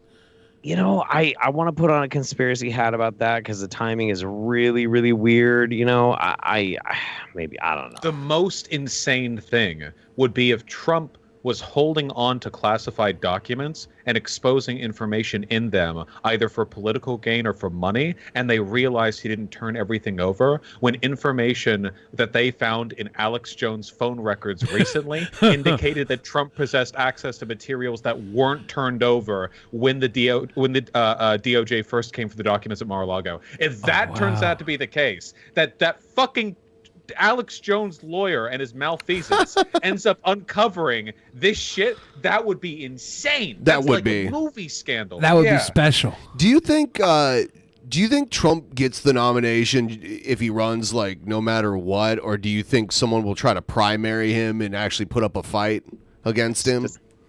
I think DeSantis is probably the biggest contender against And Trump. if Trump doesn't win a primary, does he bull moose party the Republicans? Yes. He does? Yeah. Yes. Okay. Yeah, he will. The funny thing is, for Republicans, the best thing that could happen to Trump is that he dies or gets taken out of the running beforehand. Because you have two situations in 23 when the primaries start for the Republicans. Either Trump and DeSantis tear the party apart, fighting with each other, and then Trump wins, leaving the party weaker. Or Trump loses and immediately, like the bitch boy that he is, complains about the fake, MAGA-ites behind DeSantis, and tears the party apart. Him being taken out of the running would actually be good for them, but I don't know if they care about that or what. The main thing that I really hope that we get from seizing all these like sensitive documents from Mar-a-Lago is we finally get Barron's birth records and we prove that he's actually Ivanka's kid. Because we all know it is. Listen. We all know. Okay? We all know. I wonder if that's even something you could just like find or like if that's kept somewhere. I guess they keep everything, right? Yeah. Jeff is convinced that Barron Trump is actually Ivanka's son and not. Yes. It just lines up with that 9-month trip she took. It does. When she spent the 9 months in Monaco, nobody saw her. Nobody saw her, and there's a lot of weird, creepy stuff between Trump and his daughter, and he's a mutant. Why? He's Why is he like 7 feet tall? Well, that's obviously the incestuous birth defect. It just turned out in his favor this time. Yeah, I've been banging this drum for fucking years, man. Like Barron is absolutely Ivanka's son. He was like a normal sized little kid when Trump took office, and then all of a sudden is just like he's like literally 6'8", no exaggeration. It's crazy. Was mom's what, 6 foot? His dad's 6'4"? Which mom are you talking about? His real mom or the one Jeff thinks? Both of them are like tall, right? Pretty tall. They're pretty tall. And it's and like mutant. If you notice, if you look at the NBA, like there's a lot of really tall white guys from Slovenia that play in the NBA. So there's just a lot of height out of Slovenia, apparently. I think he got into the White House, and the White House chef just kept cooking him whatever he wanted. Is that what made him tall? Yeah. He's like, hey, I'll have this, I'll have the grits today, and the grits stuck to his system, and he had a growth spurt. He had a baby bump. They're getting the best food over there. And Trump's pretty tall himself, They've got a good growing bed. Trump's the second tallest president of all time. He's still, though... Under Lincoln, right? Yeah, exactly. They're both in the Wrestling Hall of Fame as well. But his 16-year-old son is like 6 inches taller than him. That's just crazy. I mean, look, like we all know Ivanka is not gonna breastfeed. So he had a baby bottle full of formula and adrenochrome, and that's why he's so fucking tall. Simple. That's a good. Yeah, I think I'll buy that. Yeah. He looks kind of awkward though, even with all this height. He's a kid. Yeah, it's just crazy how tall he is. Your body has to grow into being tall. You know, you're not used to it. 6'7". That's crazy. Within 4 years, he went from being a little kid to being a fucking athlete. He's like a genetically, and they took some of Trump's DNA and genetically engineered this kid. I don't know. He's just got good stock. I'm just saying, he's the Ubermensch. That's all there is to it. This is what happens when you take the inhibitor off of white privilege. I don't know. He looks kind of awkward when I see him. I don't know if I've ever heard his voice ever. I don't know if I've ever heard Barron Trump's voice. Yeah. Trump's probably like, shut up, don't say anything. There's that one clip of him talking about his little brother. His little brother? He's my beautiful little brother, perfect in every way. Oh. Rictus Trump. Holy shit. All right. That's good. Oh, God. Identify, exclude, and dispose. Oh, yeah. You know what? We got to do a quick shout out because we have kind of an altered schedule this week. We do 3 shows a week, and this is the 3rd show, and we have a weekly goal that we do as like a thing to help keep the show going, and we always do a bonus show the following week if we meet the goal. So this is the first time we've shouted it out since we started the stream. If you want to help us meet our goal, there's a link in the description where you can send in your donations and everything to help us meet the goal. We've met the goal every week for nearly 4 years. Oh yeah, and so that's crazy. For some people who gave some donos, here is Negan had one that didn't get read off. He said, Jeff, you were looking hella sexy tonight. What happened with you starting or us with you starting our own church or whatever your plan was? It seemed like you was gonna buy a building in one of your videos a while back. Love you, sweet boy. Scientarianism. Scientarianism. Yeah. Sorry, I had this idea for a while that I was gonna try and utilize the whole tax exempt status of having a church to make a religion based on pure science and reason and that sort of thing. And the whole idea behind it would be to make like social action funds to try and help pay for school supplies, schools that are underfunded and shit like that. Try and put money through that and make it like this whole ass fucking thing. And I was having some trouble because every time I talked to like a tax lawyer, they were like, yeah, I don't want to fucking touch that. And as I started doing it further, we only did 1 show. Like I have this awesome podium and everything. I got the Roman collar and shit and like Scientarianism, blah, blah, blah. And then I saw the writing on the wall that this might turn into like, something kind of sketchy and kind of weird. And I already accidentally created one hate group once. So I was like, I'm just not going to do this. I'm going to put it to bed before it becomes a thing out of my control. Here's Negan couldn't wait and asked again the same question, but also started off with Jeff is looking hella hot tonight. Ooh. Oh. So this is one of the ones that somebody sent me back in the day. I've still never actually opened it. Can I provide some context for this real quick? Okay. I don't have to play it if you don't want me to. If you're cool with playing context, just power ahead. I mean, okay, look, I'll put it this way. So I haven't even watched this in years. A Dutch company was like, we're doing a documentary on Kekistan, and we're trying to understand like what Kekistan is, and you were involved in it. Can we come and talk to you? And I was like, sure, that's totally fine. Like it was a joke that went bad, but I don't know what I can tell you. I told them, do not fucking film me in my garage because my garage is filthy. It's full of just garbage and crap because I need to fucking clean it out. And they fucking recorded this without my fucking permission. But just where'd they hide the camera? It's like a body cam? Like he was just holding it kind of like down under his arm and shit. You know, like that's why it's kind of like at a lower angle and whatnot. And I got really fucking mad at them for this. But go ahead and play it. Go ahead and, yeah, it's everybody's garage. Everybody's garage is fucking dirty. But I guess I can now.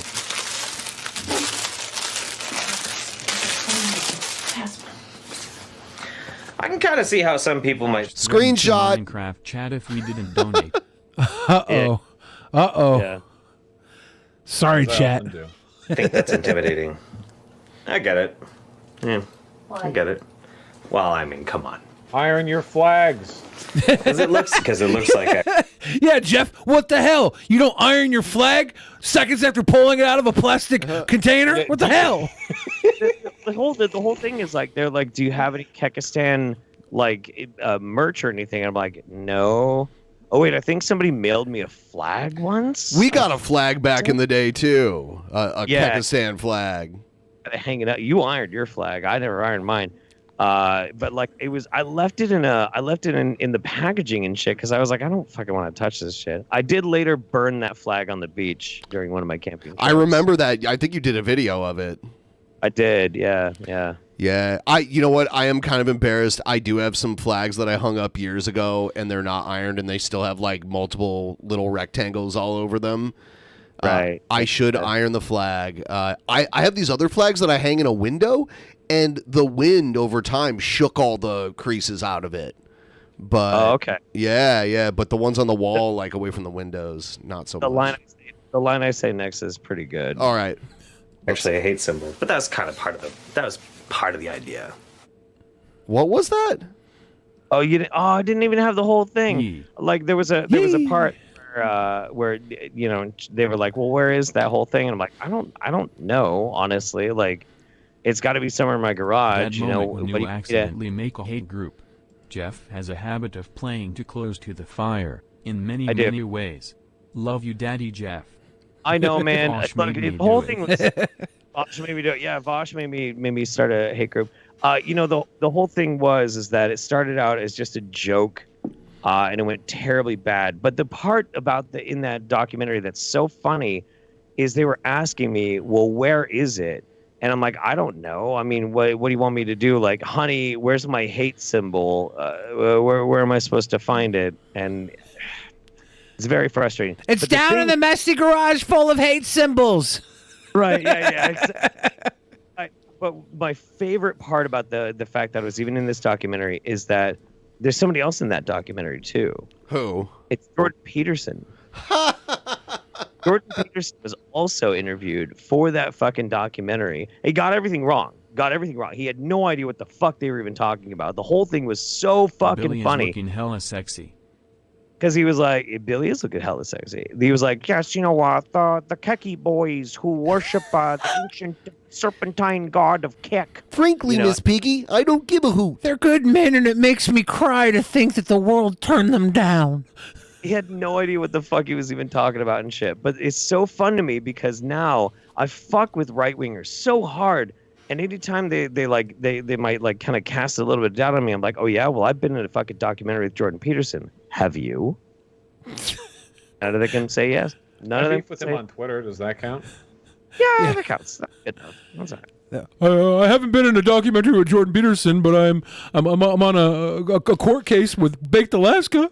Yeah, Vaush, you have quite an impressive beef resume. You know, like J.K. Rowling. That's top tier beefage. I'm really racking it up. The J.K. Rowling thing was fucking out of nowhere. It was the most banal, unimpressive misogyny on the platform, and she just decided to signal boost that. Yeah, really fucking weird. The Jordan Peterson one makes sense, though. We're oomfies, so we see each other's posts. You know, it's like we're friends. Yeah. At least you didn't platform him like Ethan Klein. They had this. I want a platform. I would love to talk to him because JP's big thing for years, like he's always said crazy shit, but like he masked it with this like veneer of professional academia. You know, like it would always be delivered in this, you know, very like non-sensational way, I guess. And now he's like totally fucking crazy. Dude, his cinematic videos are so good. he has like kind of what we saw from Trump earlier, how his promo video was so cinematic. Yeah. Now Jordan Peterson has these little like movie trailers where he's playing I don't know, the next villain in the Expendables. It's so good. No, he looks like a psychopath. Yeah. He looks like fucking Mengele, one of the like Nazi doctors at Auschwitz. Like he has this like bony skull face with skin stretched taut over it and this permanent like empty scowl. He's the Red wild Skull. to look at, but he doesn't have like that soft paternalism anymore. He comes off really hateful in the shit that he puts out now, and even his fans notice it, right? Like there were people revolting on social media, like Reddit and stuff, when he joined up with the Daily Wire and put out those videos. People noticed the change because a lot of his fans are like, I don't know, kind of conservative, misguided teens. They're not all fucking fascists, like he Right. is.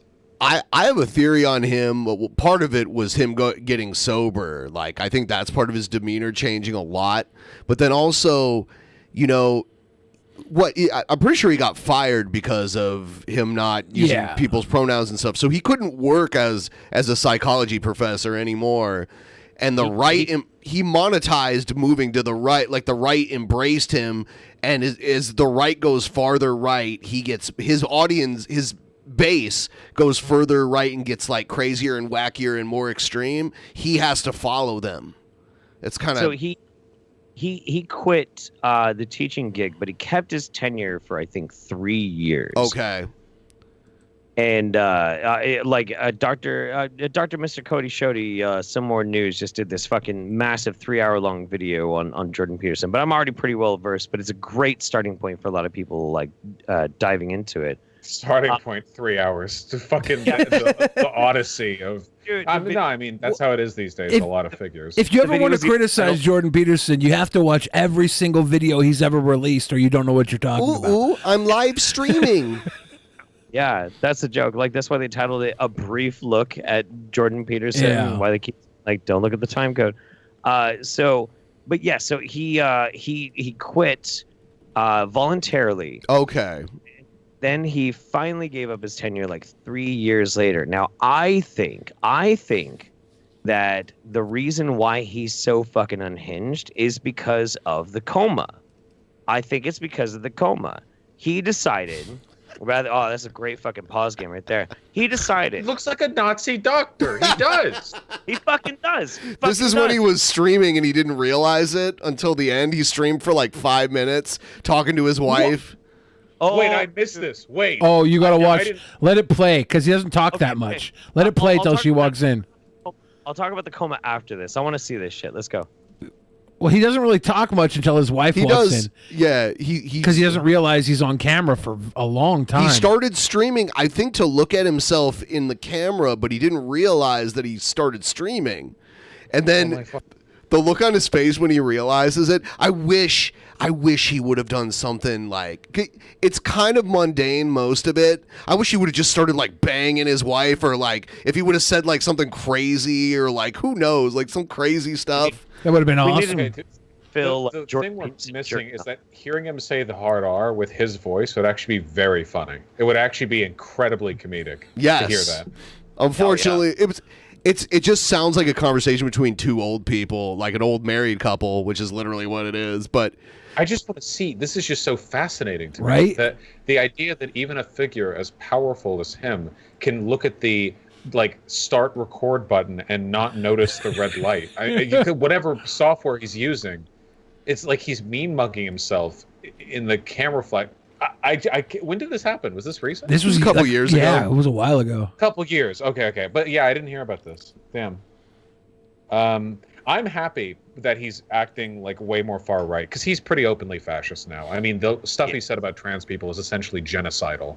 In nature, but this means he's less effective as like a pipeline entry point over to the far right, because he's moved farther to the right. So you have to be farther right to listen to him and think like, if you were agreeing with the stuff that he says now, I think you're already almost as far over as you would be like going all the way down that pipeline. You know what I mean? No, yeah. I think 100% of the money on that. Yeah, I've heard older lectures of his that are online that have nothing to do with political stuff or like trans issues, and he sounded like he has reasonable ideas in his head in some I think he was a reasonable man that got an unreasonable amount of attention, and it turned into an unreasonable man. I agree. No, I'm gonna push back on that. And honestly, it's because something that I've dived into Peterson quite a bit in the past. Now he's watching. Sorry. He sorry to interrupt, but he starts watching like Steven Crowder, and they call Obama like a communist or something, and he like smirks a little bit for a second here. Let's see it.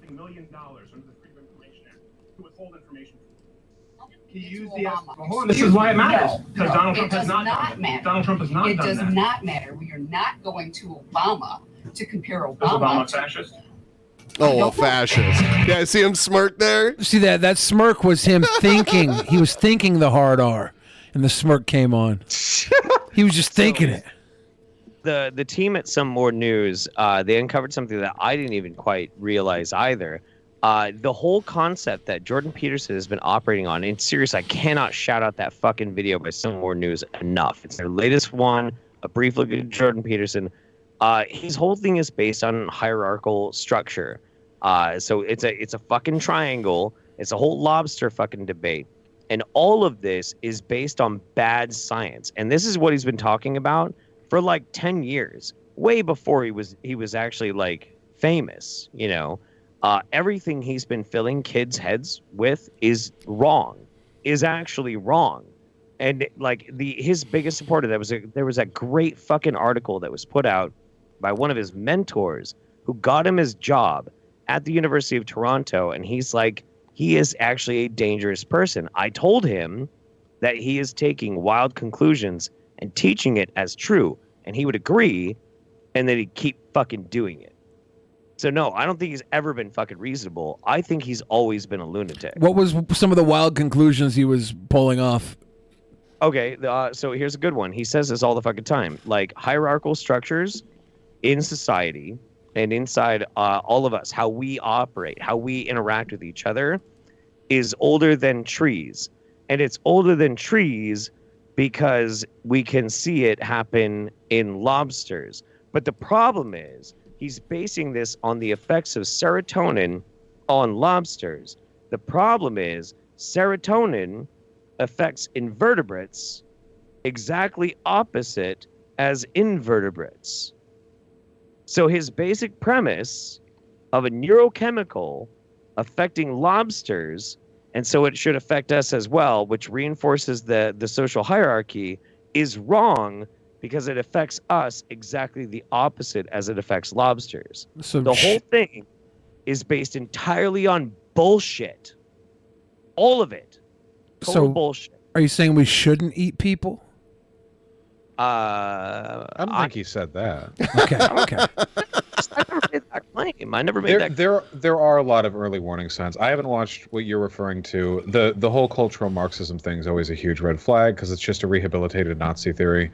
But yeah, I think wherever it is, I think we can all agree, like wherever he was, like the brain damage has worsened because right now he is like leagues farther over. I guess I don't know how much of it is his positions changing versus his ability to keep the like sane aesthetic going changing. I genuinely don't know, but it's I don't fucking know, man. Say like looking at just a fat chick on Twitter and it's going like the fact that I saw this is fascism, ugly, I will not succumb. And then getting mad when other people fucking make fun of you is insane. Insane. I loved his opinion on the fat swimsuit model. When he's yelling at the big girl being on Sports Illustrated Swimsuit Edition. He's losing his cool. He's like, a real woman is shaped like a Barbie doll. Made of plastic, no nipples. That's what I need. Not a roly-poly chunk to fuck. Here she comes. Hard designed woman. Oh, yeah. Here comes Ma. Dum, dum, dum, dum. She walks like she's on the cover of that swimsuit edition. She's thudding around that room. I really wonder how Jordan Peterson would look if he had a kind expression, because he's never had one. But no. he's. RBF. His face is so thin. Everything about it is so emaciated. I'm just curious. Normal person. Let's fund the government so we can have stuff at work and have laws that respect everyone like the founding fathers wanted conservatives. That sounds like communism. True and good. It's a global news article on the Doug Ford is returning Ontario to a 1998 sex ed curriculum. Some teachers are fighting back. Okay, I just want to show you the end of it. This is their sex life when she has to wobble in the room with a fucking article about sex ed. Yep. This could have been so dangerous. I'm getting like secondhand anxiety here.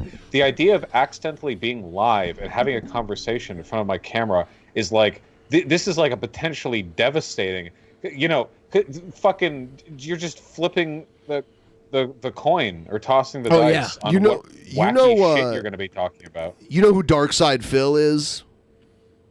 Yeah. Yeah, like he accidentally jerked off during a live stream. You could only see his face, but you knew there was no question about what he was doing.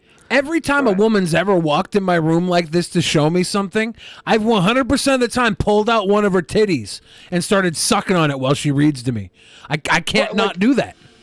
Yeah, if you're in a that's actually true though, right? Like if you had a girlfriend, you know, fucking just wander by, there's like a decent shot that you're going to like punch a tit or something. Oh yeah. Did you guys see that? Wait, real quick. Did you guys see that girl on Twitch who went live and just spread her naked ass to the camera? And it turns out that she was recording shit for OnlyFans, but hit broadcast instead of record, and because of that she only got a week ban or something. No. Queen.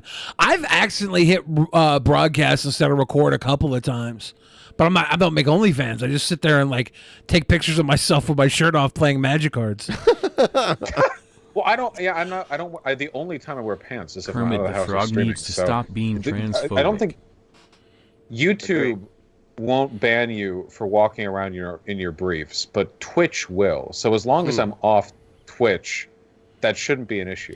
Well, Twitch also banned you for saying cracker too. Like Twitch is just ridiculous. Twitch will get me for anything. That's why I don't fucking stream there anymore. Yeah. So the end of it.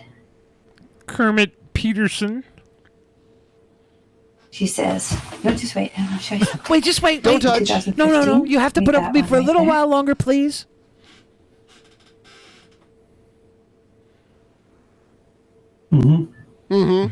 Yes. Yeah. So this is what you're wasting my That's time. the difference between them. I'm crying over all the lonely men out there. Will you please leave me alone?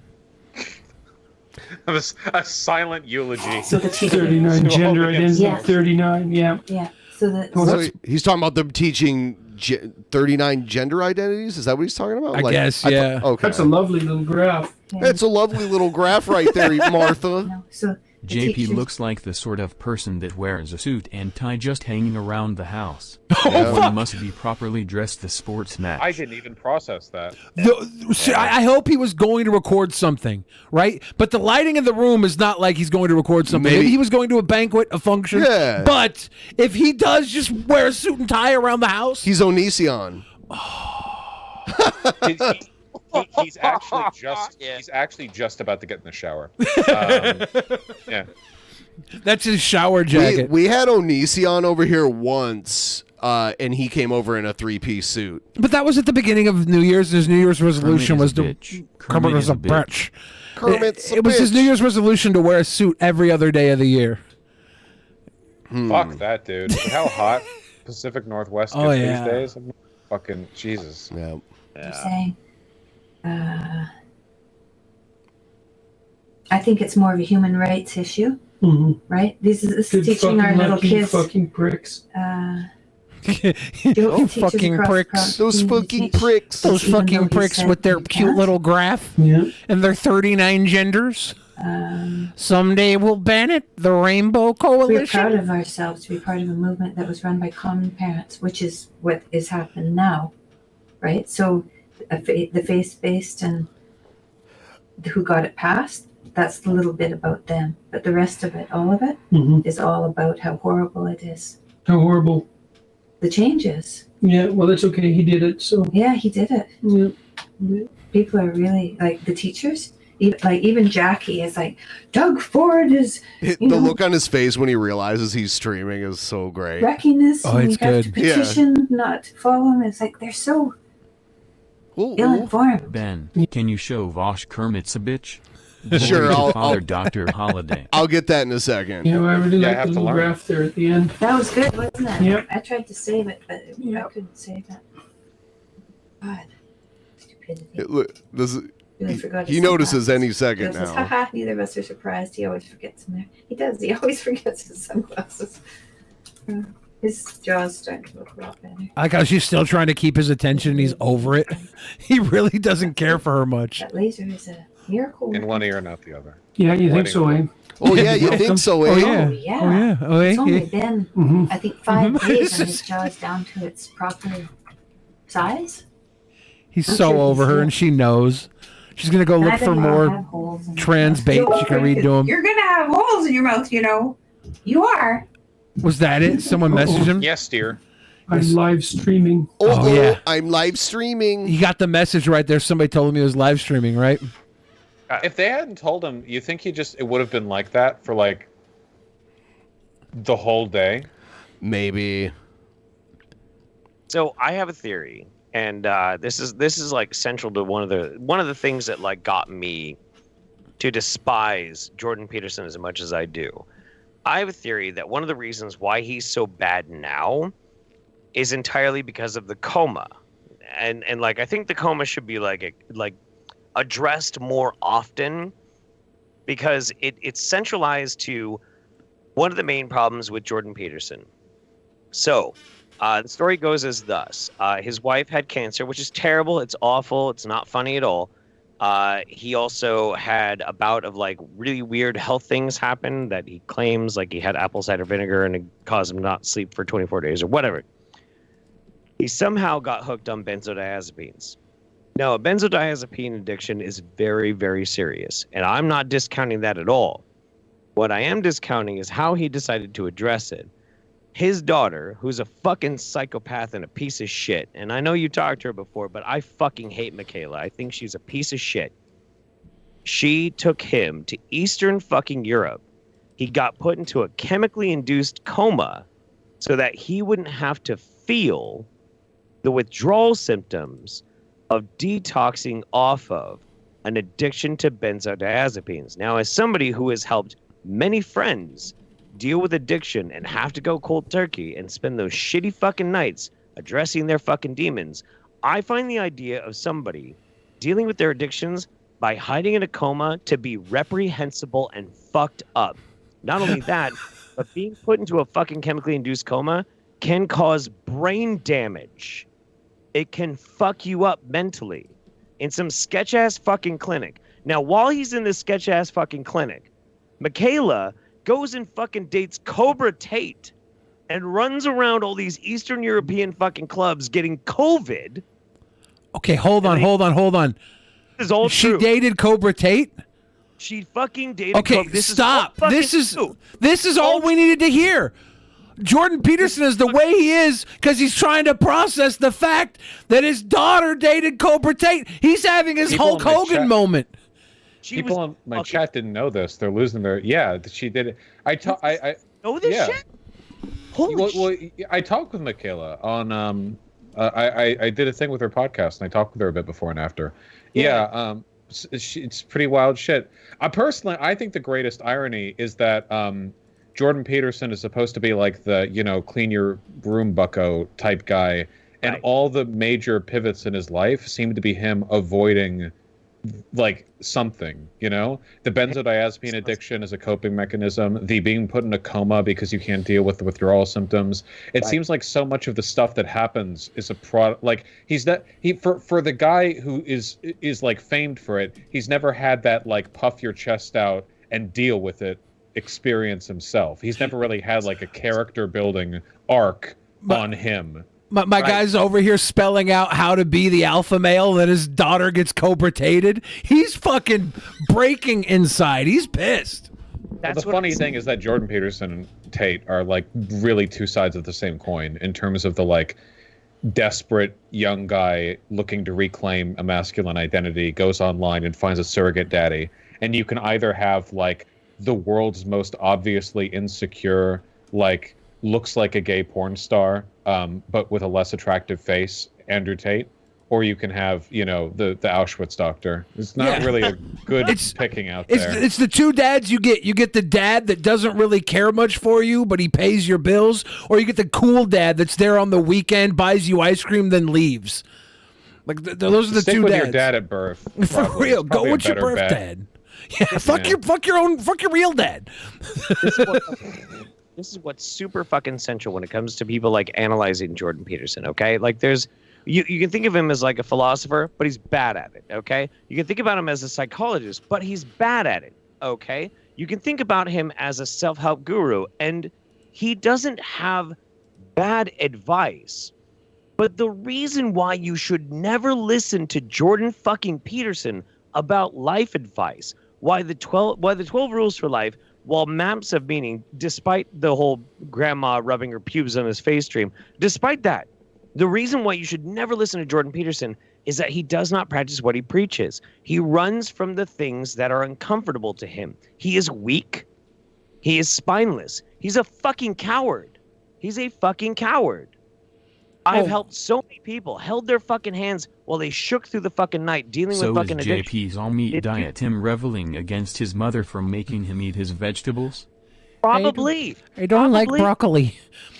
This is so disgusting. But if a sketchy ass drug addict, all hopped up and trying desperately to get off fucking heroin, shows more fucking cojones than Jordan fucking Peterson, who's a rich piece of shit with a dumb fuck for a goddamn daughter, and overwhelmingly fucking rich off the backs of ignorant, dumb, easily influenced fucking little kids.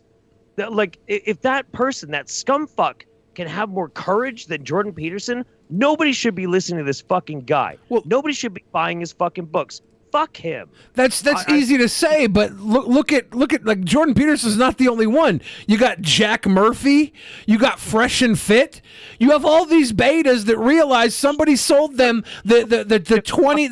You mail in for the 20. Spend $20. I'll tell you how to become a millionaire, and you send you $20 and you get a letter back saying, tell people that if they send you $20, they'll become a millionaire, and then they just perpetuate the scam. It's all a scam. Nah, man, fuck them all. You really want some self-help advice? It's very, very simple. Cultivate good people in your fucking life. Be honest, be open, make boundaries, hold to your fucking boundaries, and hope that you have somebody good enough in your life that's going to support you to get you out of a bad situation. That's it. Because these internet fucking grifters, they don't care about you. They don't fucking care about you. They don't like you. They want your fucking money. Fuck those people. Someone sent in a dono and they wanted me to show Vaush Kermit's a bitch for some reason. This is a classic right here. It's because not for some reason. It's because Jordan Peterson sounds like Kermit the Frog. Yeah. Kermit's a bitch. Every time you hear a goddamn frog try to talk about the reasons called now. Kermit's a bitch. That's right. Kermit's a bitch. Motherfucker, what haters say. That's Kermit's a bitch. Every time you try and fuck with the reason in the spot. I'm here to tell you why. Kermit's a bitch. Kermit's a bitch. Why he a pussy ass frog? Crystal Cream looking ass frog. Try to call himself. He see me on I-10, which I don't even go near on I-10. Or lying ass goddamn frog. This is like almost 8 minutes long. I want to try and get my 20. I'll beat your goddamn ass about that. He's got some intensity though. He's those. Kermit's a bitch. Look at him. He's feeling it, man. He's feeling it. So of course Kermit's not gonna let someone diss him though, right? He ain't a bitch. No. And I'll tell you what, Kermit dropped one hell of a diss track here. Deereezy's a bitch. Deereezy's a bitch. Sucking ass dick. Damn. Sucking big green grass Kermit old dick. Damn. Deereezy's a bitch. Deereezy's a bitch. Never got pussy once in his whole life. Sucking up big old green ass cock. Deereezy's a bitch. Deereezy's a bitch. Making YouTube videos like a snitch. Damn. Here's Negan with a Patreon year. Thank you, Pete. Won't meet Kermit on the streets. He's a bitch. He's a bitch. Suck big old old tadpole dick. The Reese's a bitch. You The suck Reese's big a old bitch. tadpole dick. Sucking on my Tadpoles dick are not all known the for their giant phalluses. That's not what How would you tadpoles are. Tadpoles are the babies of the species. Tadpoles are like 1/3 dick. Are you sure? 1/3 dick. But even if it's 1/3, it's a tadpole. It's nigh the size of your own cummies. Proportionate, okay? Okay. I don't care if it's proportionate. I don't have a proportionate dick, but I still slang meat. I'm 6'3", 500 pounds. To have a proportionate dick, I'd have to have a fucking puncher in front of me spinning like a rotisserie chicken. But I have a good one. It's not 4 the size nights of streaming in a row must be my birthday. No, it's my birthday. Well, it was. We're getting it all out of the way. Happy birthday, Killer Beehive. It's not the size of the unit. It's how quick it makes you lose it. It's simple as that, man. You know. It's just a race. The faster you come, the better. Yeah. Yeah. I don't get. People are so weird about this. You're obviously competing. It's a simple thing, guys. Look up race realism. It's all a race.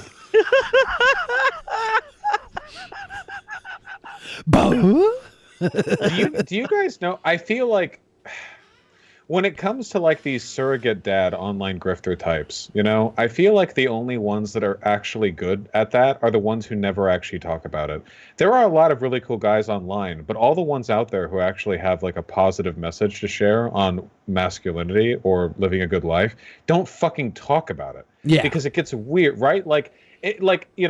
Even the gender abolitionist perspective, because I don't care about any of this shit in a prescriptive sense. But if you're going to get like an understanding of the archetype, probably the last people you want to listen to are the people whose paychecks rely on them being able to sell you the most convincing narrative about what you should be. Because that doesn't necessarily overlap with anything good, right? Like, you wouldn't want to get all your cooking advice from people who can produce the most interesting recipes. That would be pretty dumb.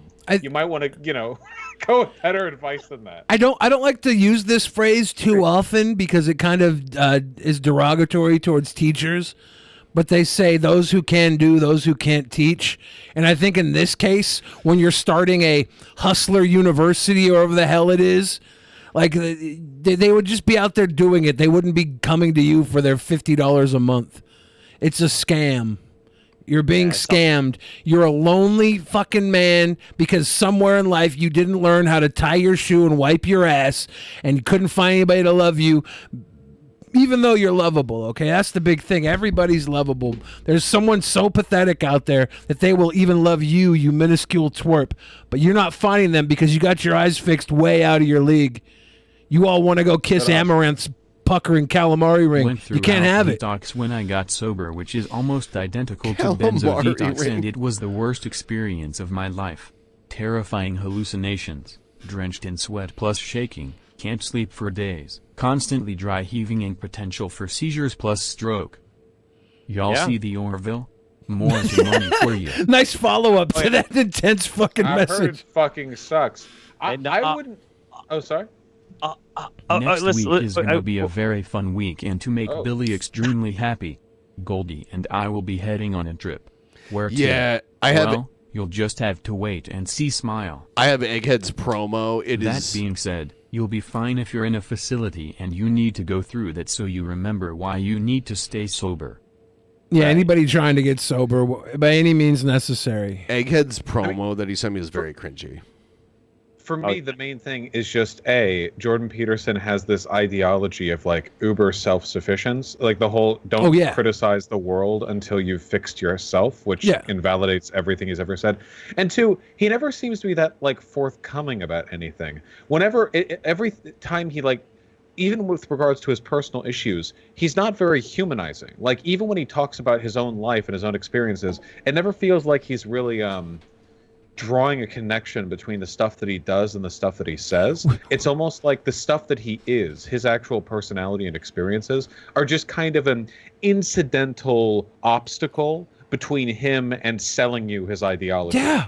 It's not a humanist framework. You know what I mean? We just saw him in a candid video with his wife. And she had to bait him. She had to bait him with a fucking article to get him to talk to her. He's not human. He's got no humanity. He cries. They're probably crocodile tears when he cries for those lonely men out there. Because he knows he's going to lose them if he doesn't shape up and follow the Nazi line. My favorite video of his was the post Twitter ban video because he lost it at that point. It was so funny. Yeah. That was very funny. I'm glad we have Jordan Peterson. You woke sons of bitches. You finally done it.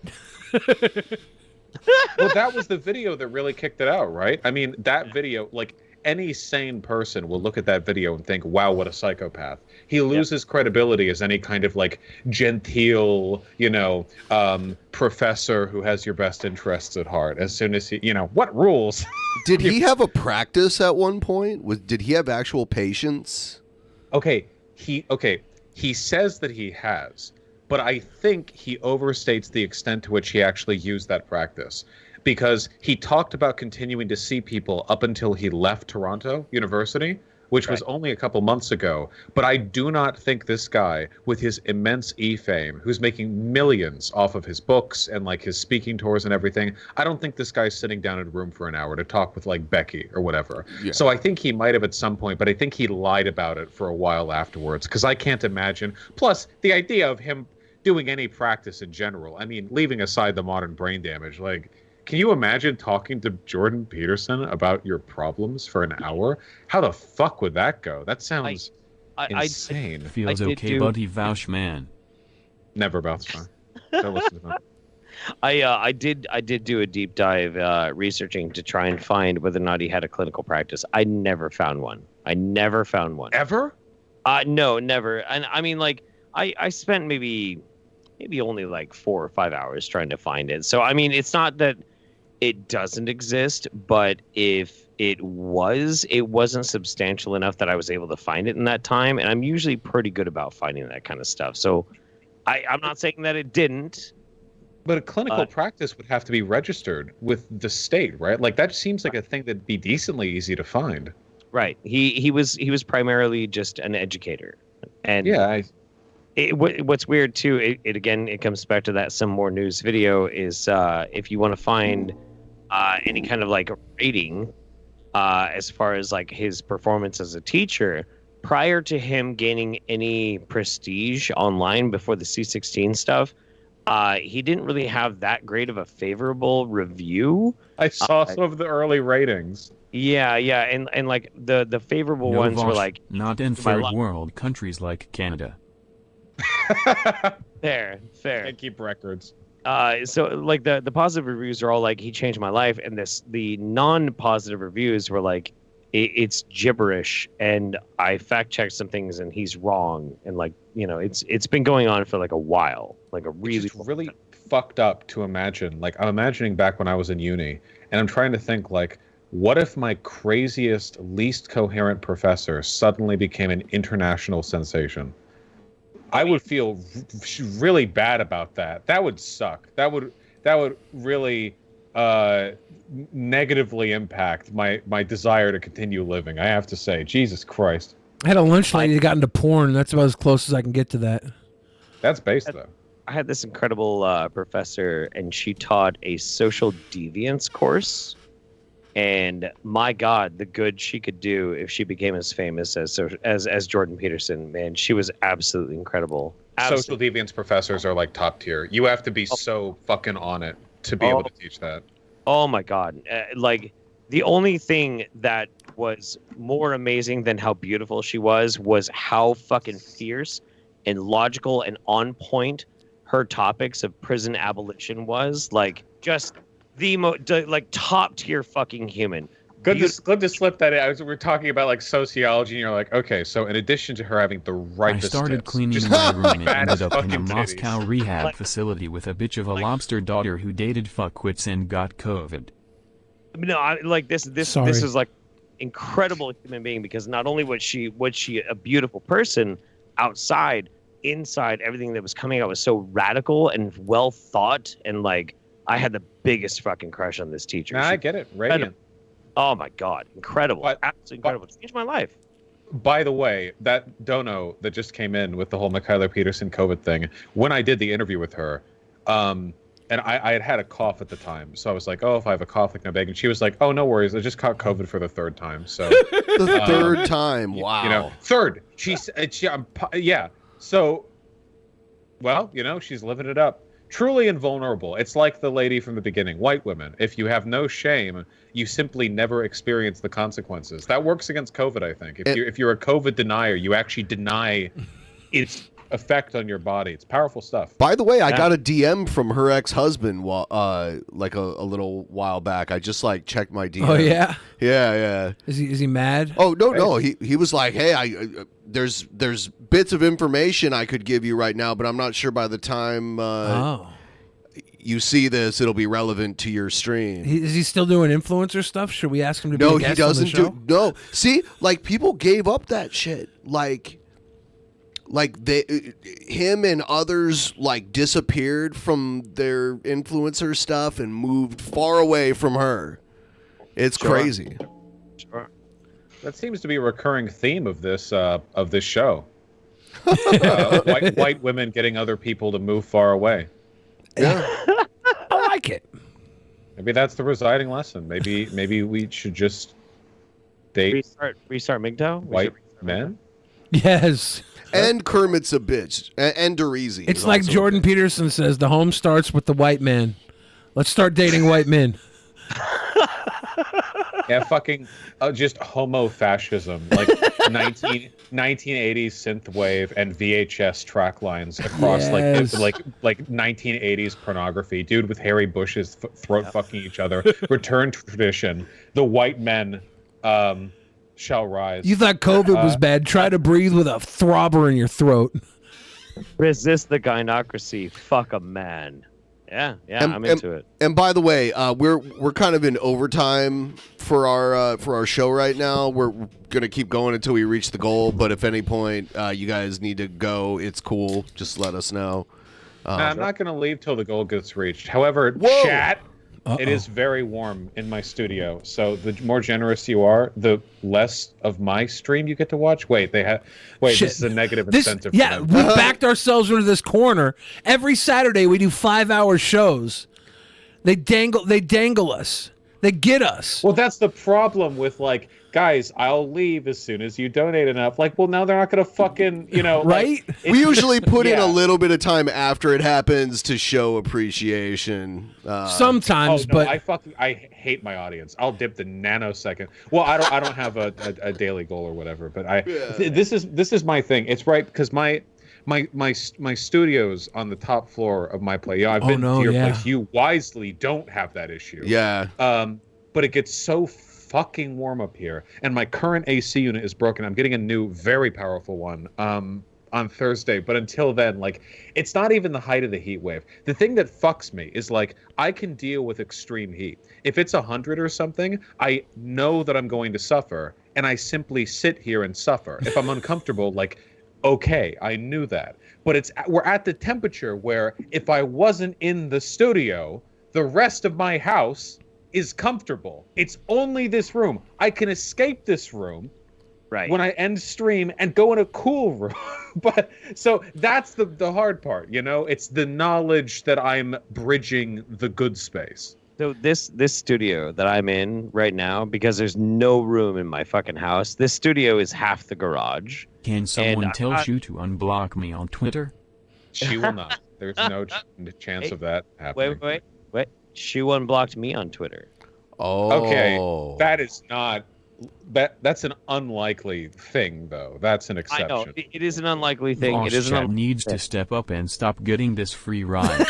DP chat rules. Vaush chat rules. Oh, wow. Oh, shit, you guys gonna take that? No, my chat sucks.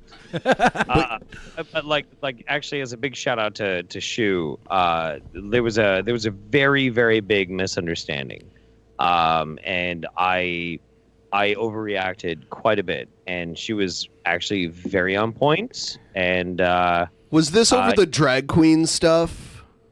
Yeah, and that's it. I got really pissed off about that, and about her hot takes on Pride, which is a kind of a recurring theme. But also at the same time, like, I was in a place mentally that I got really fucking mad, like really mad. and I didn't realize how much like that anger like festered inside of me. I didn't even remember posting like some of the really angry stuff that I did. Oh, you just saw a flash of red, and then there was all these. It's okay, Jeff. We accept your apology. It was pure rage. That was weird how we just randomly had breakfast with Shu and Skeptic. It wasn't random. We got invited. Oh, did we get invited? Yeah, not by Shu and Skeptic. Somebody that was there invited. Somebody us. else invited us, but they were there too years ago, like at VidCon. Years the and thing that I love about Shu is that ever since we just randomly became friends years ago, we've traded off apologizing for the other person, you know? Because, like, Shu knows a bunch of cons, so, like, every once in a while, they'll get really riled up, and she'll be like, you know, okay, like, Vaush is that bad, whatever. And then, like, my audience will get mad at her because she'll say some dumb shit. And just constant back and forth over and over. And it's mutually exhausting, but it's kind of like a teamwork hustle situation, and I respect it. Sure. Yeah, and I mean, like, and the thing is too, even if I don't agree with Shu, and even like with the whole like me having some beef with her, I mean, like, I do really respect June, and I do like June. I think she's fucking great. But I just got like kind of into this this weird social media thing where I lost track. Are you gonna talk about your tweet for Russia to not do anything when you met the DP, and then they went to war? Yeah, it turns out they don't listen to me. I DM'd RT on Twitter asking for peace, and they didn't listen to me.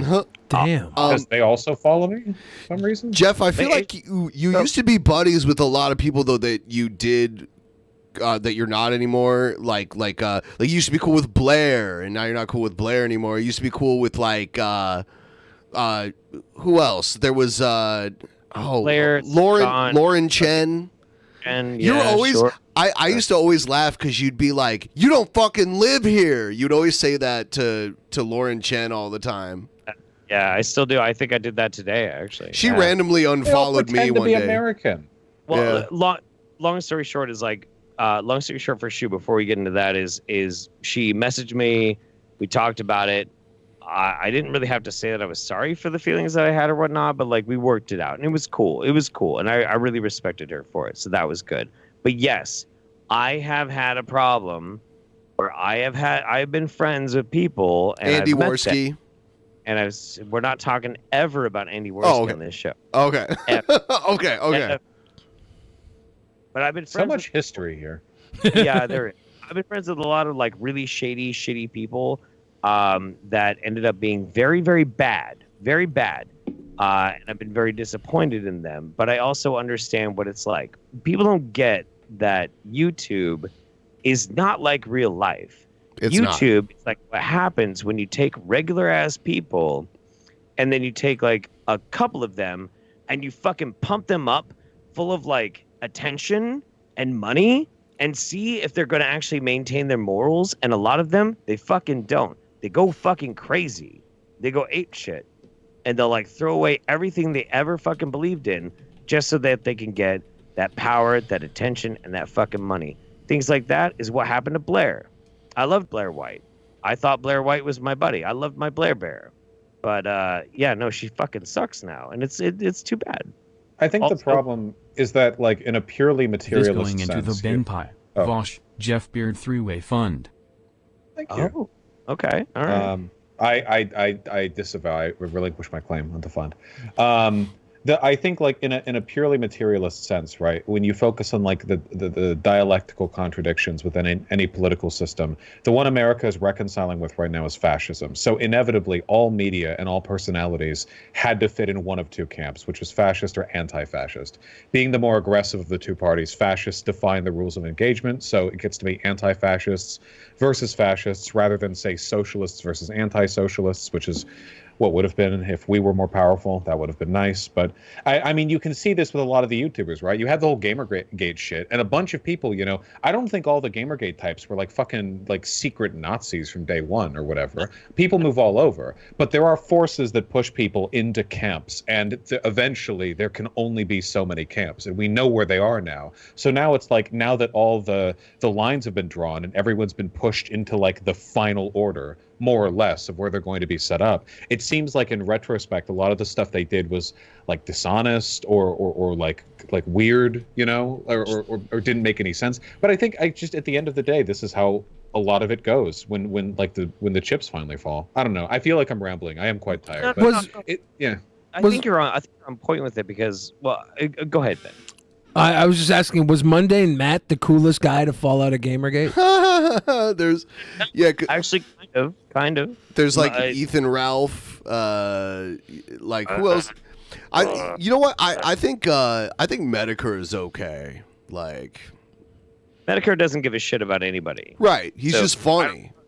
I don't think you can really even psychoanalyze anything with Gamergate or anything with like the anti-SJW with Medicare, because Medicare doesn't give a fuck about anybody. Well, the tragedy is I'm pretty sure he's a Nazi, but he actually is very smart and funny. So Yeah. normally they're all like super brain damaged. So I guess, you know, this is a pure matter of chance. Eventually you're going to get you're going to get a distribution in that direction. You know, it's weird though. I knew people that were involved in Gamergate that weren't even. I wouldn't even consider them conservative.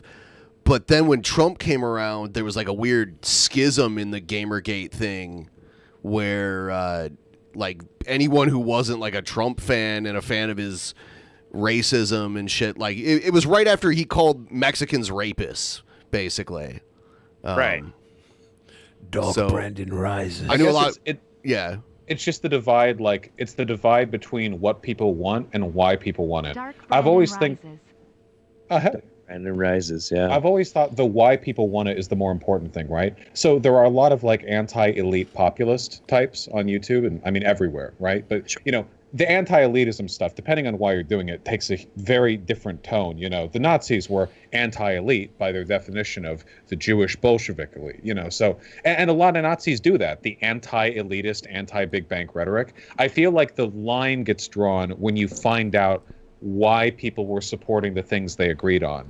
There were people in Gamergate who actually did kind of feel like it was annoying how there were like progressive and feminist games journalists who didn't really care that much about gaming as a medium, Yes. but were imposing their political. And by the way, you know, top secret, you know, don't tell anyone I said this live stream, but I agree. There are a lot of people who treat like game cultural critique as a kind of political project and approach it from that perspective and not as like an enthusiast of gaming. Like, and I think that's an issue. It's not world ending. It is an issue, but there were people who really cared about that. And then there were people who just fucking hate women and fucking hate it when gay people are in their games. And you don't know. And it's so fucking hard to know, right? I can't tell at a glance. I don't think anyone can. So yeah, I don't know. Sorry, I'm completely, totally rambling. I think that these groups, you can, like, for a really easy to understand analogy is like a boat. Okay, you're on a boat. The boat's built by a certain type of ideals. You know, you're looking at this boat. Maybe it's a political boat. Maybe it's a Gamergate boat. Maybe it's anti-SJW boat. Whatever the fuck it is. As the attention rolls in, as the money rolls in, the fucking tide starts to rise and the boat begins to move. And people who are on the boat that are participating in this kind of shit, and they're like, yes, actually, social justice can be damaging, or actually, yes, wokeness is kind of hammer fisting, kind of ruining some media or whatever. Maybe you have those feelings. It's fine to have those feelings. There's nothing wrong with having that opinion. It's totally fine. But the problem is when you get into a scope of being like a content creator, you start sitting on that boat and that attention and all of that fucking money starts rising up. And then you start seeing where that boat is drifting, where that destination's going to be.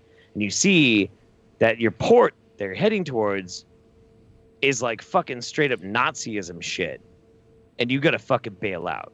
And that's all there is to it. And you get to watch all the people that you were on that boat together with go fucking happily directly into the worst area you could possibly imagine. It's a terrible situation to be in.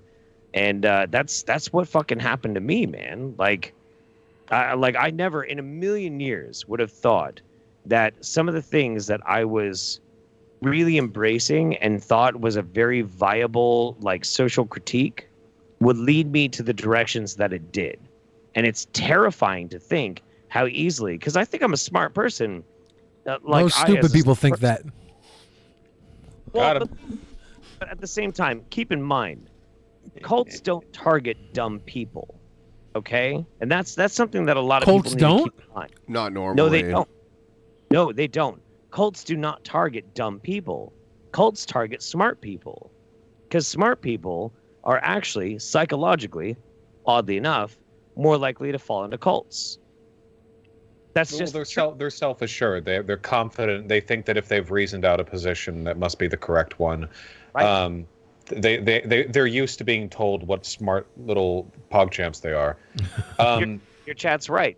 They target vulnerable people or people who have enough of a hook into what you're talking about. Yeah, no, 100%. Yeah, no, I completely agree. Have Yeah, any of you I don't think watched there's. Prey on Hulu? I thought it was excellent. Did you I have like it, not, Mad but Jar Joseph? I have played Prey, which is a game, and I liked it a lot. This Prey is a Predator sequel, right? Or prequel? Prequel. Prequel. Or something. I've been meaning to watch it. I heard that it's good. I think yeah, I don't know. I think a lot of it is also about the selective presentation of information and playing on people's emotional biases. Like what I said earlier about the whole like feminist gaming journalist critique thing. You know, even if you acknowledge something as a problem, it can be a really minor problem. But the point in a lot of Gamergate was like all this shit was like Western civilization ending. You know, there's never a minor problem. Everything. Everything is, it's going to bring about the end of everything. There can never be like oh, you know, well, we can deal with it, because you have to like sound the alarms, and you get people really invested, and it becomes difficult to argue against that, because even if their initial point is correct, like okay, sure, maybe there is a problem, how do you convince them that it's not that big of a deal? That's like a weirder, because that's not even so much of a logical thing. It's like a where do you put your chips? Yeah, it's anyway. I keep apologizing for the length of time during which I speak. I think that means I'm hungry. No. You're on point. Yeah, it gives us time to sit here and think of our own shit to say. By the way, just saying, like, you know, Jeff, the next time you're up, like all of us, okay, I never finished the fucking drinks with you guys, so we have to go back to the Unicorn, and I need to get properly sloshed.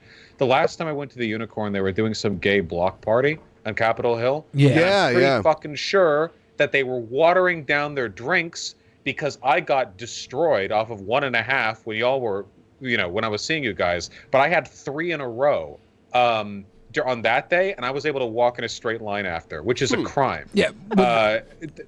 During the block parties, they have to let their alcohol stretch, because they're gonna probably oversell that day. So they're careful those days, so they don't run out of liquor. They wanted to keep the rowdiness down a bit, which I mean, it makes sense, you know, but I wanted to get properly, you know. I thought about going to that. I almost went to the Capitol Hill block party. I love the Unicorn. Like, where else will you find a claw machine with dildos in it? Nowhere. It's a great place, and their fucking food is delicious. I need to go back. I want to go right now. I'm actually making myself. Are they open right now? I can do anything I want. Might be. It's only 9. They're probably... Wait, hold on. I can't go now, or other people are going to go and shoot me there. All right, I have to go. Damn it! I fucking forgot. Anytime I'm on stream and I say anything like I'm doing this today or after stream or anything, I'm always lying. I transpose it by a few days forward or backward. I've never told the truth on that once, because you never know with these fucking people, man. The last time, oh wait, sorry, I'm rambling now. But the last time, because I get recognized decently often, you know, and my parents were visiting a couple months ago, and we'd had food together at some nice British pub. I think it was good food. They had beer, cheese, and pretzels. And as we were all leaving the place, you know, this older man walks up to me, and he's like, I mean, he's like 50 or something, right? He's like, "Are you Vaush?" And I'm like, yeah. And then he steps to the side, and his jittering Zoomer child, who's like vibrating, is like, "Oh my god, hi! I love your content. Wow, it shoots. Oh my god, I can't believe it's you!" Like barely getting anything out, right? And you know, I take a photo with him or whatever. But the thing I remember is the utter fucking confusion from the dad, who was just like, because I know in his head he's like, what the fuck? What does this guy do? Is he like a actor? You know, like I could read in his face a complete just unawareness of my role or lack thereof in society. But the kid was nice, you know. It's a pleasant memory. But yeah, just the fucking, yeah. Yeah. Why did I say that? Oh, right, because he didn't shoot me. That's right. But, Yeah, that's good. I thought you were gonna say oh, he- man. Yeah. Back in the day when I was doing Drunken Peasants with TJ, we used to have fan meetups, and we get like a couple hundred people to show up to them. And I was always like concerned maybe some crazy shit would go down. We had one in New Orleans, and there was a crazy guy that like threw something at me. I mean, there were some weirdos that would show up when you have like something that's open to the public, especially a few of them were free. There was no like admission charge or anything, so anyone could show up. That shit got really weird. Yeah, it's just it's crazy to be able to do that at all, right? You know what? It's so weird profession. Someone just brought up something I forgot to mention. Yeah, we had one in Columbus, Ohio, and this crazy guy that we used to watch videos of. He was like a gay guy that claimed he wasn't gay anymore, and he got like really religious, and he was really hateful and everything. We used to Milo Yiannopoulos. This guy's name was Joseph Martelli, and he used to like hang out in the back room at the porn store, like and then all of a sudden had like a crazy shift and would say like all this weird homophobic shit. Well, he found out we were having a fan meetup in Columbus, Ohio, and he rode a Greyhound bus all the way down there and was making videos all the way there. He's like, I'm gonna come to your town and you're not gonna do shit. It's like, all right, but he showed up to the meetup and he got chased by like 70 people like down the street, and he ran away. Charged Jesus Christ. Down the fucking street, yeah. Ben, check your phone. Oh. I mean, it's a terrible grift to run, so who cares if they get... Do you think, because if he was at the back room of the porn shop, this guy's got to have like a triple, maybe 4-digit, like, unique dick suck record. Do you think there's just like a number of dicks that everyone can suck in their life before they snap and become a homophobe? And just for most people, it's really high up, so they don't... It's not an issue? I don't know.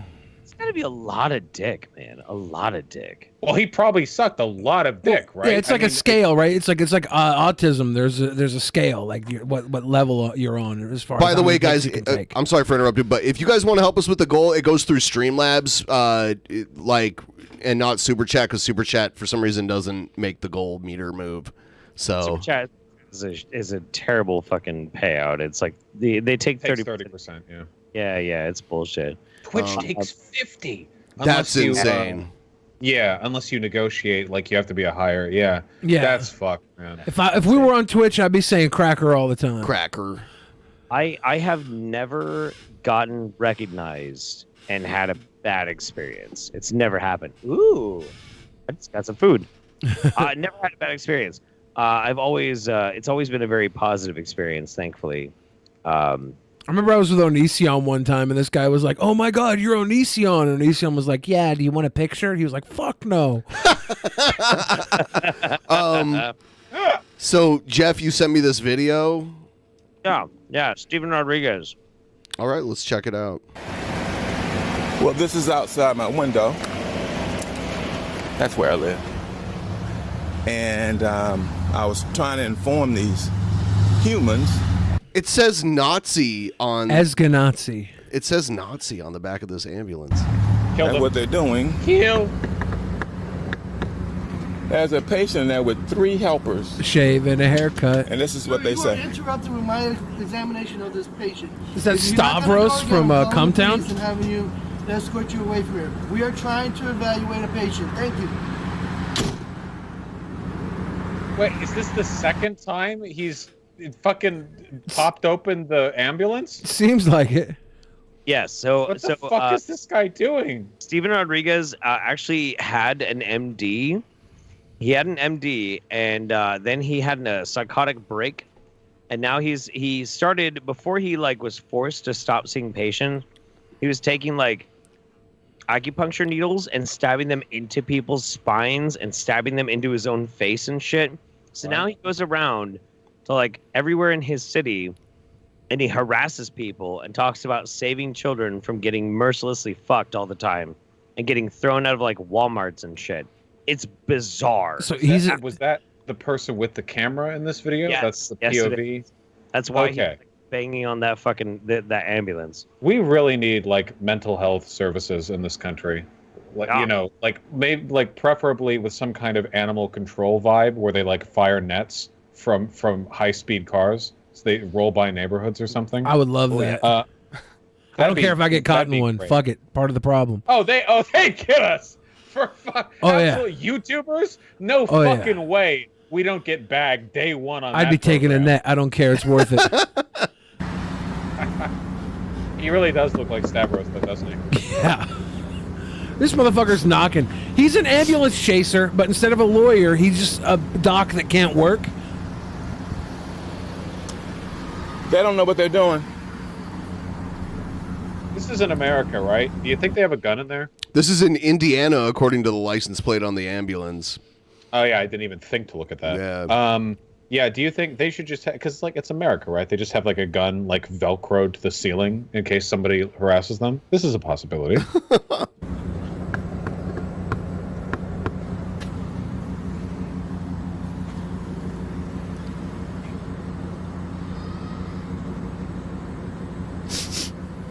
Okay, don't open. Like no matter how much he knocks. Just, like, don't. No, I'm actually when he comes to knock, I might kick the fucking door open in his face. Yeah. You hear one knock and you fucking just right in his fucking face. Drop Sorry kick about the that. door. Why are you knocking? I'm saving a life.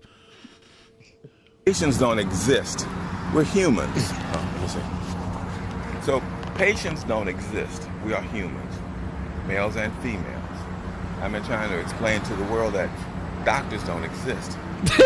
Everything we do exist, but it's the wrong thing to do. The body heals itself. There's only one disease: cancer, pregnancy. We give it to each other. Pregnancy? Wait, that was two. Is pregnancy what he considers cancer? The one disease is pregnancy. It's a cancer. Is that what he's saying? Yeah, of course. They're both unique DNA clumps that grow, right? Yeah. Except one makes you love it before it kills you. This is so misleading because his face looks so trustworthy and so smart to me. You know, like if I was just walking down the street and I saw this dude, I'd think like, damn, that's a cool guy right there. But I would be wrong. And then he walked up to you and be like, "Sir, can I talk to you about saving children? Can I talk to you about saving children right now?" And then he would sure. I don't. Yeah, what's up? I don't know if I can trust somebody wearing a wife beater ever. Like they have to earn my trust. If I he see would you talk about how the medical industry is satanic and they're just causing people to suffer and like just fill your head full of a bunch of crazy shit. This dude is unhinged. I agree. The pharmaceutical industry is like totally fucked up. The profit motive really gets in the way of their delivery of drugs. Are you a socialist like me? And it blows my mind. That would actually be a good bit of a schizophrenic and a socialist having a conversation and neither of them realizing that the other one isn't like them. They're just agreeing on everything. That'd be good. It's like half my chat. They're gonna call the police on me. I just told the lady, the opioid crisis. She is the problem. There's only one disease, pregnancy, and they won't even talk to me. That's so weird. I've never heard pregnancy referred to as a disease. I have. And it's a sexually transmitted disease.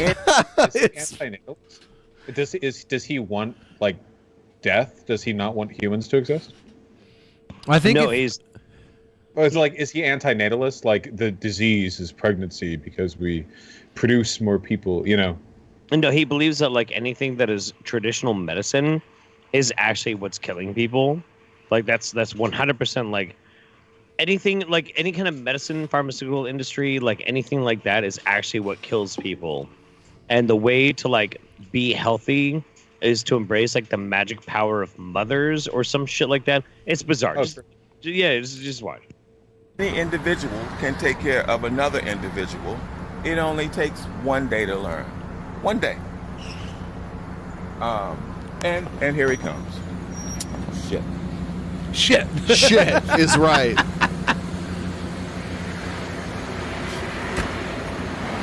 Does he know him from before, or is this? Howdy, sir. What's going on? Oh, look at his little mustache. I'm 65. Okay. I'm a doctor. I graduated medical school in 1983. Okay, where's the guy that needs the medical attention? He's in the thing. He's where? He's in the. This cop's name is Butts. I feel like this cop doesn't even know what's going on. Like, he doesn't know that the guy he's talking to is the guy he was called there to take care of. I just can't believe that he's 65. I'm so racist, purely out of envy. What the fuck? Yeah, he's when I'm 65. Black don't I'm going crack. To look like a, I'm gonna look like a fucking, like a bloated raisin. Maybe like, not he's even the right about this smoothest of grapes. disease thing. Maybe he's a Hotep, and the one disease was Yakub producing white people. He means white pregnancy. Why does this cop have the same tattoos as our Home Depot Karen from earlier? Oh, dude, is there a Stitch and an Elsa tattoo? I think so. Right. Okay. So. This totally looks like a neighborhood in like the Midwest. This kind of looks like neighborhoods in my hometown. This is important. Okay. Our country is broken. Okay. So you can decide to repair it, or you can. Sir, did you call about him? He's okay. Okay, well, that's what I'm here for. I need to make sure. He's okay. Okay. He's not pregnant. I can promise you that. See, they're taking care of one human being, all of this equipment, guns, bayonets, all of this. What? You guys okay? They're bayonets. Him. He keeps banging on the door trying to tell us we're trying to take care of the patient. And No, I'm not. We're trying to record an episode of Come Town in here. Oh my God! It's what's his name? Stavros. Yeah. Sam, you won't leave us alone. Okay, are you guys good? Yeah, we're good. Okay. Keep him away. Thank you. All right, sir, I'd be happy to talk to you over here. What's going on? So I'm a doctor. Okay, you don't need to be that close to me. I appreciate that, but I'll talk to you. What's up? So I'm a doctor. Okay. Where at? Here.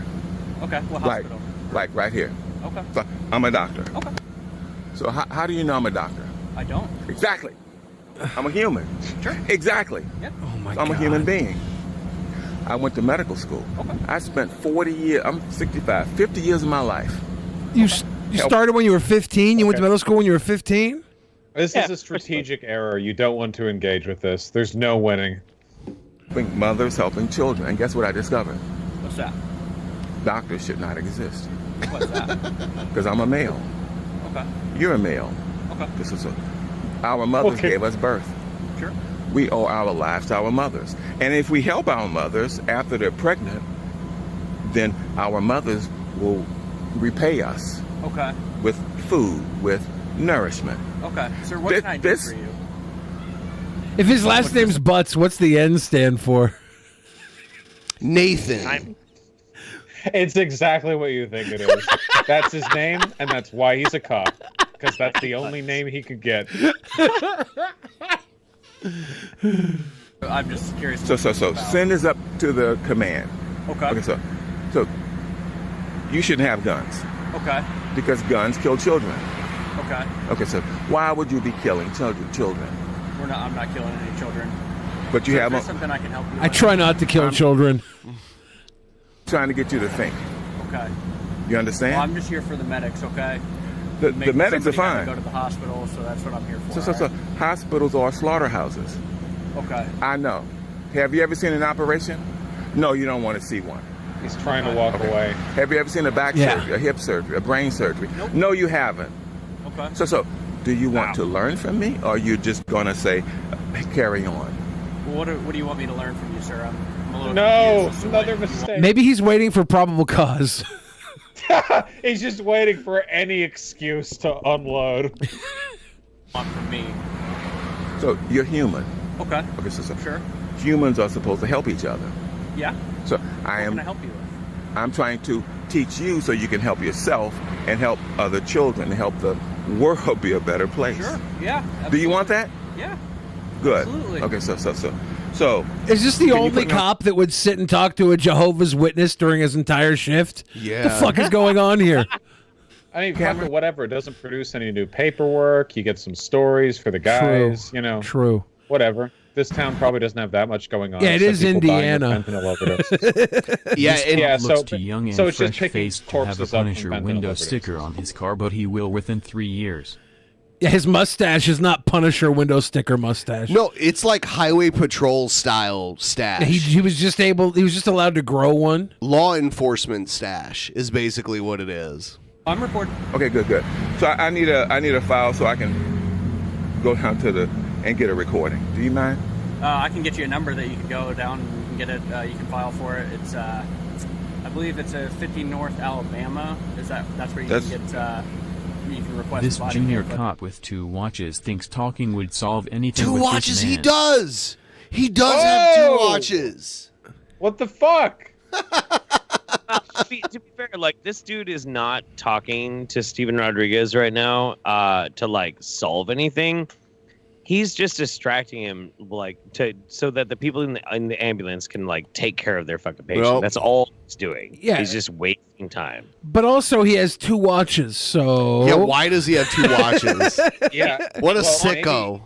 Honestly, maybe it's like that Soviet propaganda after Stalingrad, the siege. Maybe he just looted that other one.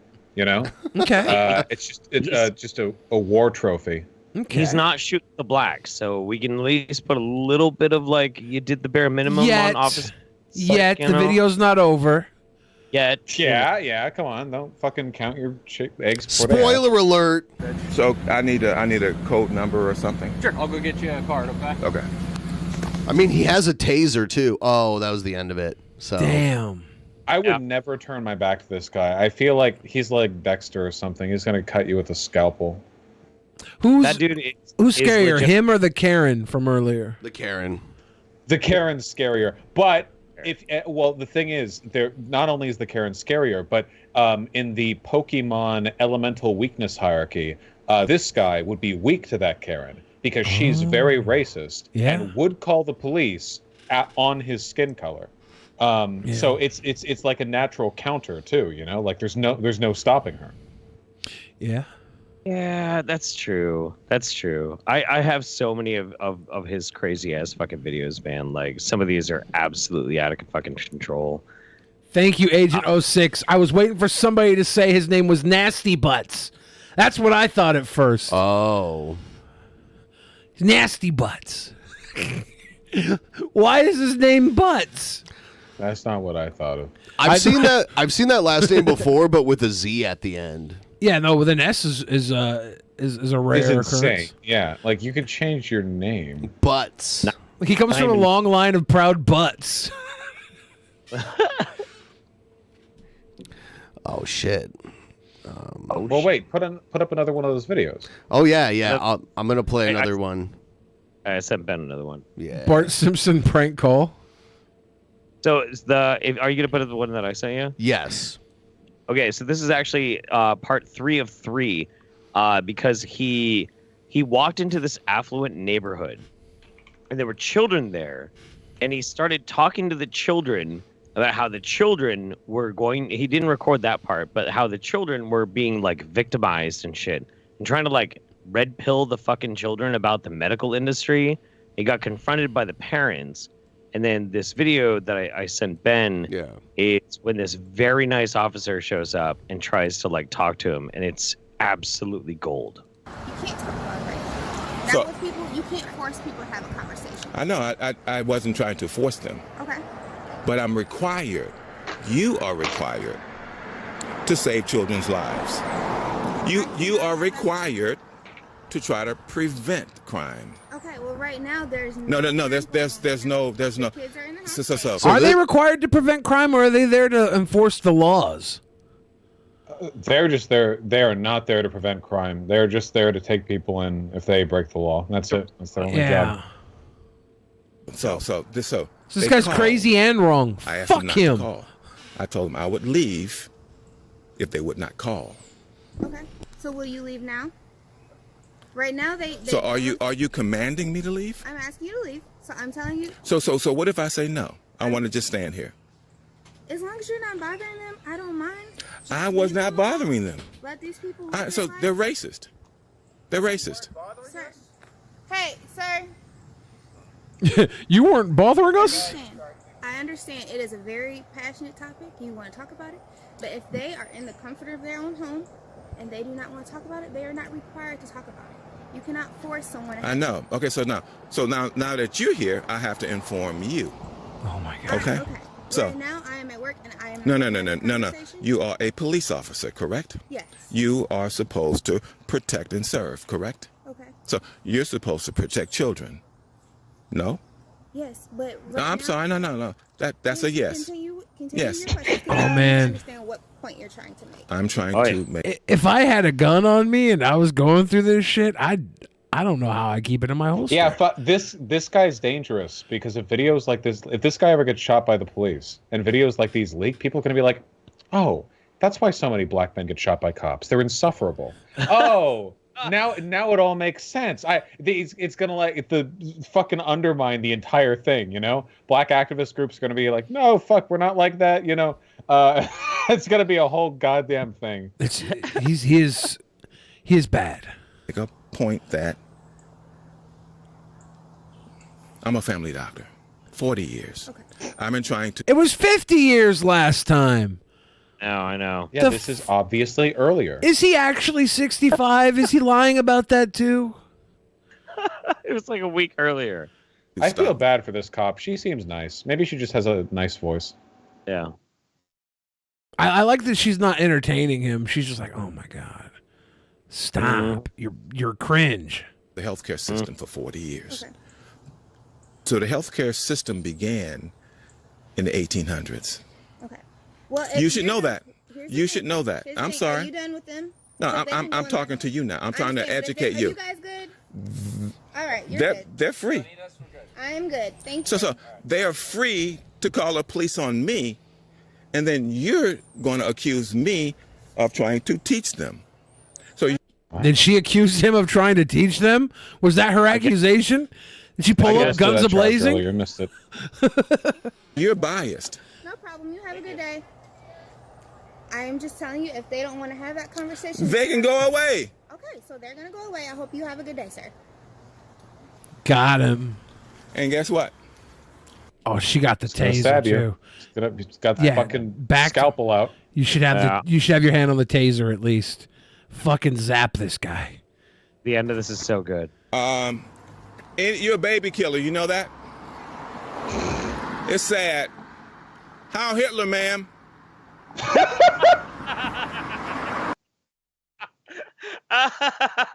What a goddamn wait! I think we've rolled back around. I think I like him now. How did this start he's mastered the internet debate school. The moment he's upset with how conversation's going, he accuses the other person of being Hitler. That's phenomenal. I love that strat. The ambulance said Eskenazi on the back, right? Does he think he's like in a Nazi regime right now? Did he hit his head and just see the ambulance? He thinks he's like BJ Blazkowicz. He woke up, the fucking Nazis took over, and it's just like the name of some local municipal department or something. But he's trying to fight back against the tyranny from within. So good. So God damn it. All right, Rebel Rousers, start sending us money or else I'm going to do things to my butt and you won't be able to watch. Yeah, my audience won't report you for TOS violations if you wanted to threaten them physically. I was going to say, though, that I probably should take off. Yeah. I've got the hungies, and I think I'm stuck to my chair now, so I'm going to have to, pry myself free. But I can't leave without Ben here. I got to say goodbye. That's true. Ben told me, he's like, I'm going to leave the room so Vaush can't. He's playing with like a paddle ball for 2 hours. Really though, like while they're there, thank you for having me on. It's nice talking to you guys again. Yeah, it's always good to have you on. We have some fun times. Yeah, absolutely do. These are my very brief reprieves from what is otherwise an unrelenting. Here you go, you baby killers. Thank you, Giraffe. And we are going to have to go get those party drinks at the dildo unicorn party. Yeah, hopefully they don't at water the them dildo. down. Right. Yeah, they won't be watered down. We should go to the actual gay club, like the super gay club, our place. It's so gay. The drinks are so stiff. I'm just very homophobic, so it needs to be like a happy medium where it is gay, but also I don't hate crime. You know? Okay. Yeah. Yeah, that's totally fair. whatever the limit is for how many dicks you have to suck before you become a homophobe, I already passed It's a that. 2 My dick number was minimum. very low. Oh, mine too. Oh yeah. I haven't sucked a dick as an adult. Me and Jeff went out one night where we went to a wrestling match and we got like super trashed to the point where like Jeff couldn't find how to get out of the bar that we were in. I remember that, yeah. Yeah, like that's awesome. We had someone else with us, and he like he was like, "Come here." He asked our friend to like come like to the back of the bar. He's like, "Tell me how to get out of here." He like whispered in his ear. It's been a long time since I've been that drunk in public. The only time I've ever been dangerously drunk in public was actually the first time I really got drunk, which was I was in Tokyo. I was at the fucking Tokyo Tower, and they just serve drinks there. Oh, hey! We hit that goal. Now I keep my commitment. Cheers to some scars. Thank you, the dickless penises. I'll just say the story. Then I gotta roll because again stuck in the chair. Yeah. But it was the first time I ever got drunk. I was in Tokyo with a friend. We were doing some back alley sushi prowling. I had some sake. I don't like sake. Which I learned there. I wanted like authentic sake, right? And boy, was that shit authentic. Was it warm? Did they serve it warm? I actually got one of each. Okay. Because they had both on option, and I preferred it cold.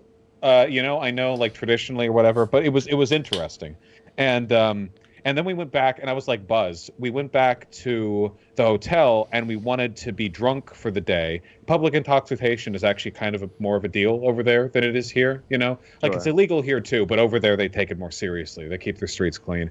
But we're tourists, whatever.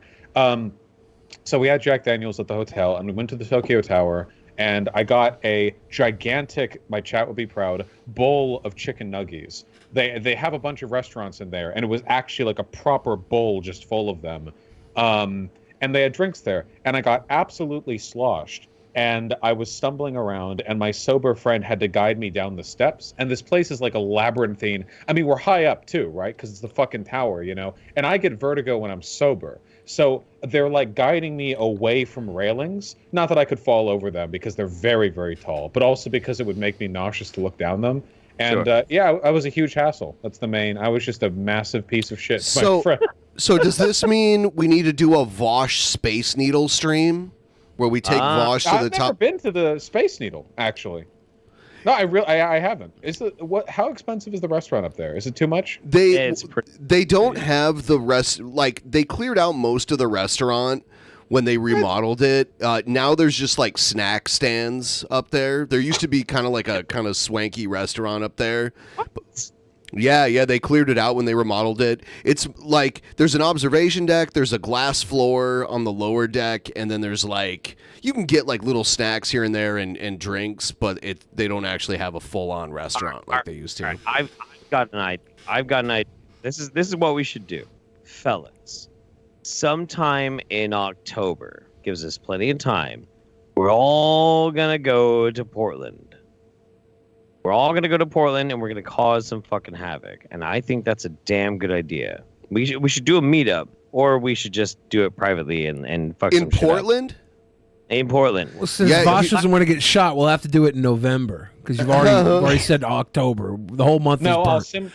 What I'll simply do is I'll get my lookalike fans to deploy to Portland and wear my merch, and we'll have like decoys out, like flares that a helicopter would shoot. Half of Portland looks like you. Yeah, already. Yeah, no, that's my safety right there, right? Honest to God, in Portland specifically, all I have to do is wear a different pair of glasses and not talk in public, and I really think I would not be distinguishable from these fucking hipsters. Look, all I'm saying is last time I was in Portland with these fucking lunatics, I ended up naked in a shower with another man, okay? Yeah, it did happen. I'm just saying, we have a good time. It's pretty. We do have a crazy time in Portland. There was a food truck in Portland the last time I went that had really good poutine. Yeah. And I want to have that again. So maybe I can zone in on that. I can fucking fixate. I'll find it. Okay. Either way, we'll have plenty to do. I appreciate you all having me on. Yes, we appreciate you being here. Always good to talk to you, man. You all have a wonderful day, and now that we've angered the hippie van life Karen lady, and we live in her vicinity, we have to keep, yeah. If any of us falls, the other needs to know, like, immediately, to know to leave. Yeah, we're all canaries now in the coal mine. Yeah. We're just 4 canaries at different points in the bird cage. That's fair. Hoping one dies faster than the rest. You all have a good one, okay? Good night. Have a good night. Take care. Good night. All right. Oh, ladies and gentlemen. Oh, man. We're so glad that you helped us reach our goal. That's amazing. We moved the schedule around and we're like, is it going to work? And it always works. We got Billy's birthday coming up here. Hey. Very soon on the 13th. Yeah, I'm going to be so old. So old. Yeah, you're so old, Billy. You're so old. I'm going to be so You're the youngest old. out of all 3 of us. I know. Yeah. So if you want to send him birthday presents, you can. Here. We're going to open them upon the return of the podcast. Yes. Yeah. As you guys know, we've been 4 nights in a row because we're going to take about, a week off? I don't know the numbers. We'll be back. We'll be back on Thursday, the 18th is when we're coming back. Yeah. Yeah, I was thinking about going to Portland in October anyway because they have the Retro Gaming Expo there, and I've always wanted to go to that. Technically, you promised me that you were going to come down to Eugene this month. Oh God, I don't remember. It's totally fine. It's totally fine. I got some shit going on in September too. So like we're gonna have to work out. Also, it's okay. What do you want to talk about? Oh yeah, let's play Egghead. Just reminded me. We don't talk about it. I'll play Egghead's Actual Mania promo really quick here. And by the way, it's coming up at the end of this month. Actual Mania Bad Blood. Ooh. And there's bad blood between Egghead, the former Cringerweight champion, and Honest Red, who screwed over Egghead and made him lose his title. It's going to be some insane craziness. And here's Egghead's promo. Yeah, Egghead got his Actual Mania Cringerweight title belt that he's still proudly displaying, even though he lost the title.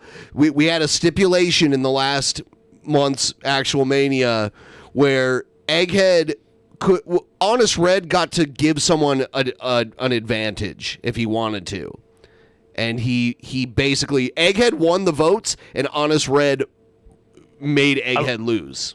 I love Honest Red, but I feel like he betrayed me and Team Egg. Whoa. Well, Egghead knows the people voted for him. Yeah, so he says he's the people's champion. It's a new angle. Hello there. Good morning, good afternoon, or however you want to address things today. We have some things to talk about. I'm going to point out to you the part where I cringed, because I watched this earlier. There's a point in this video where I literally, shivered. I cringed so hard. No. Apparently, there's a certain someone in the server that thinks that I should not be making videos with my Goldie. Well, he loves that thing. Yes. Last time I checked, I do not follow the rules of a crooked referee. Look at him stroke tried it. to screw the people. He's the people's Let's remember, champion. folks, I am the people's champion.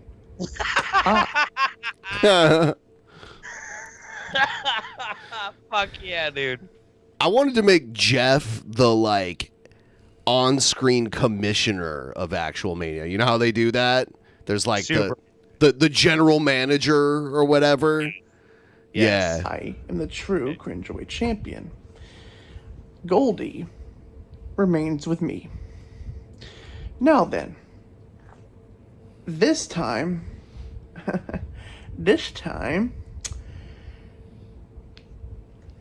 let's talk about something with the plans of next week, shall we? next week, I plan on going to Oklahoma. And I'm going to be taking Goldie with me. Who knows what could happen while I'm up there? Who knows what could happen at every gas station I stop at to get gas, or even a snack or anything like that. He's gonna trade sex for the belt? But Goldie will be along for the ride. Goldie, we're going on a trip. All right, so it's coming up. All right. It's going to be a fun time while we're at it. Right here, where he kisses the belt, made me cringe really hard. The Crew Cringerweight Champion. The Crew Cringerweight Champion.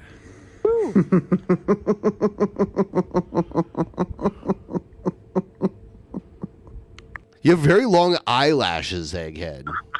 They're beautiful. Yeah. They're very beautiful. If this was all I saw, if I didn't see the rest of Egghead's face coming to this, you could tell me this was like a bird or something with its beak removed, and I'd believe it, like a buzzard of sorts. He's a work of art. He's a work of art. I would paint him. When are we going to have the, like, weigh-in or whatever, the, like, contract signing, whatever you want to call it? We should figure that out eventually. Got to here. figure out when the boys will be available. Yeah, because we're gonna bring them both on. We're gonna agree to terms live. They're gonna get their they're gonna get the opportunity to stare each other in the face one last time before they go head to head at Actual Mania Bad Blood. Should we fly them out here in studio so we can spank their bare bottoms? No. Okay. I'm going to be going through Oklahoma and Amarillo, Texas at some point in September. I wonder if I can figure out a way to like meet up and like at least get a photo op with Egg. I think that'd be fucking He lives badass. in like the Dallas area, so you have to go down there. No, I'm not going to be able to. I'm going down there for work. So Amarillo, Texas. Amarillo's close to Albuquerque. That was like a drivable distance from Albuquerque. Yeah. I'm doing it. I took a job, so I'll be on the travel for September. I think we should make Egghead run a black light across that belt. You should spray paint it Egg WO. I think there's something on that belt. I need proof. WO. I need proof he wasn't yoking over his title. We need the logo. We need the logo where it looks like the old school NWO logo, but instead there's like an egg and then it says WO. Egg WO.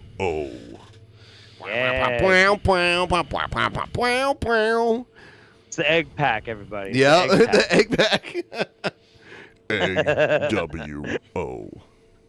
All right, I think we're going to wrap it up in a minute here. I'm going to go piss. Okay, well, I'll wait till Billy comes back before we wrap it up.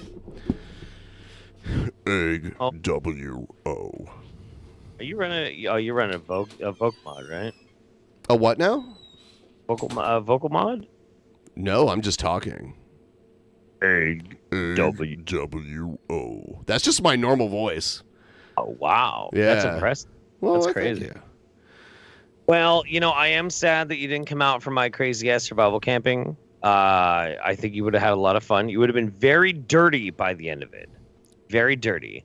And I would have made you eat a lot of mushrooms. I'm just so not rugged, so I feel like I would be not yet. The Not Egg yet. WO. Everyone loves that. There's something amazing about being out in the woods and not having a fucking toilet for 7 days. That like it's you have to drink. You just shit like in the woods or something? Yeah, you dig a cat hole. I dig a quick little cat hole, and you just do a power squat. And because you drank all day and all fucking night, It's diarrhea. Well, I mean, it's not really diarrhea, but it all comes out like it's not solid. It all just comes out all at once. It goes, and then you're done. And that's your poop for the day. So, you know what? Back in the day when the NWO took over WCW, it was like all the champions. So, I don't know if you know this, Jeff, but I'm actually the Actual Mania World Champion now. I beat Cobra for it at the last Actual Mania because I did a way better cooking video. So I'd bring the world title into the Egg WO. We'll get Hannibal and Monty to join the Egg WO. Okay. That's fair. We'll That's take fair. over. I'm surprised that you haven't put me against a different cult leader or something for the actual Mania. We could do that. See, I want the people that we actually know to like. It's a lot more fun. Like with Egghead and Honest Red, they're two people who can actually interact with each other, and that makes it a little more fun than like putting some like two videos against each other, like random videos.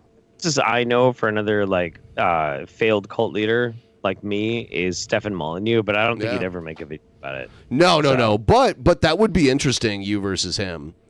God, we used to make fun of him in the early DP days. Give me your eggs, white women. We used to call him Stephanie Manure. Yeah. That means poop. That was a hell of a good show. I think that was a lot of fun. Yeah, lots of fun. We met the goal. Vaush fits in. I always get kind of worried. I'm like, oh, Vaush is coming on. Is he used to the DP format? But he is. Like, it just works. Yeah. Nails a good time. Yeah. Nah, he's a connoisseur of the cringe, just like we are. You know, it's just his job is politics. So it is what it is. Yes. All right. We'll see all you guys back again. Late next week. Go sign up for my OnlyFans for my birthday. Sign up for Only Chans, which is all Chris Chan. Have a good night, Jeff. Good hanging out with you tonight. Good night, everybody. Love you. I love you, DP fam. I love all you boys out there. Good night, guys. Good night. In the beginning, there was nothing. And then there was the Drunken Peasants Podcast. Drunken Peasants. Drunken Peasants. Drunken Peasants.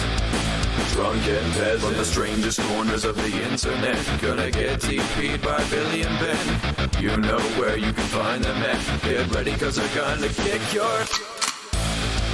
Drunken Peasants. Drunken Peasants. Drunken Peasants. Drunken Peasants.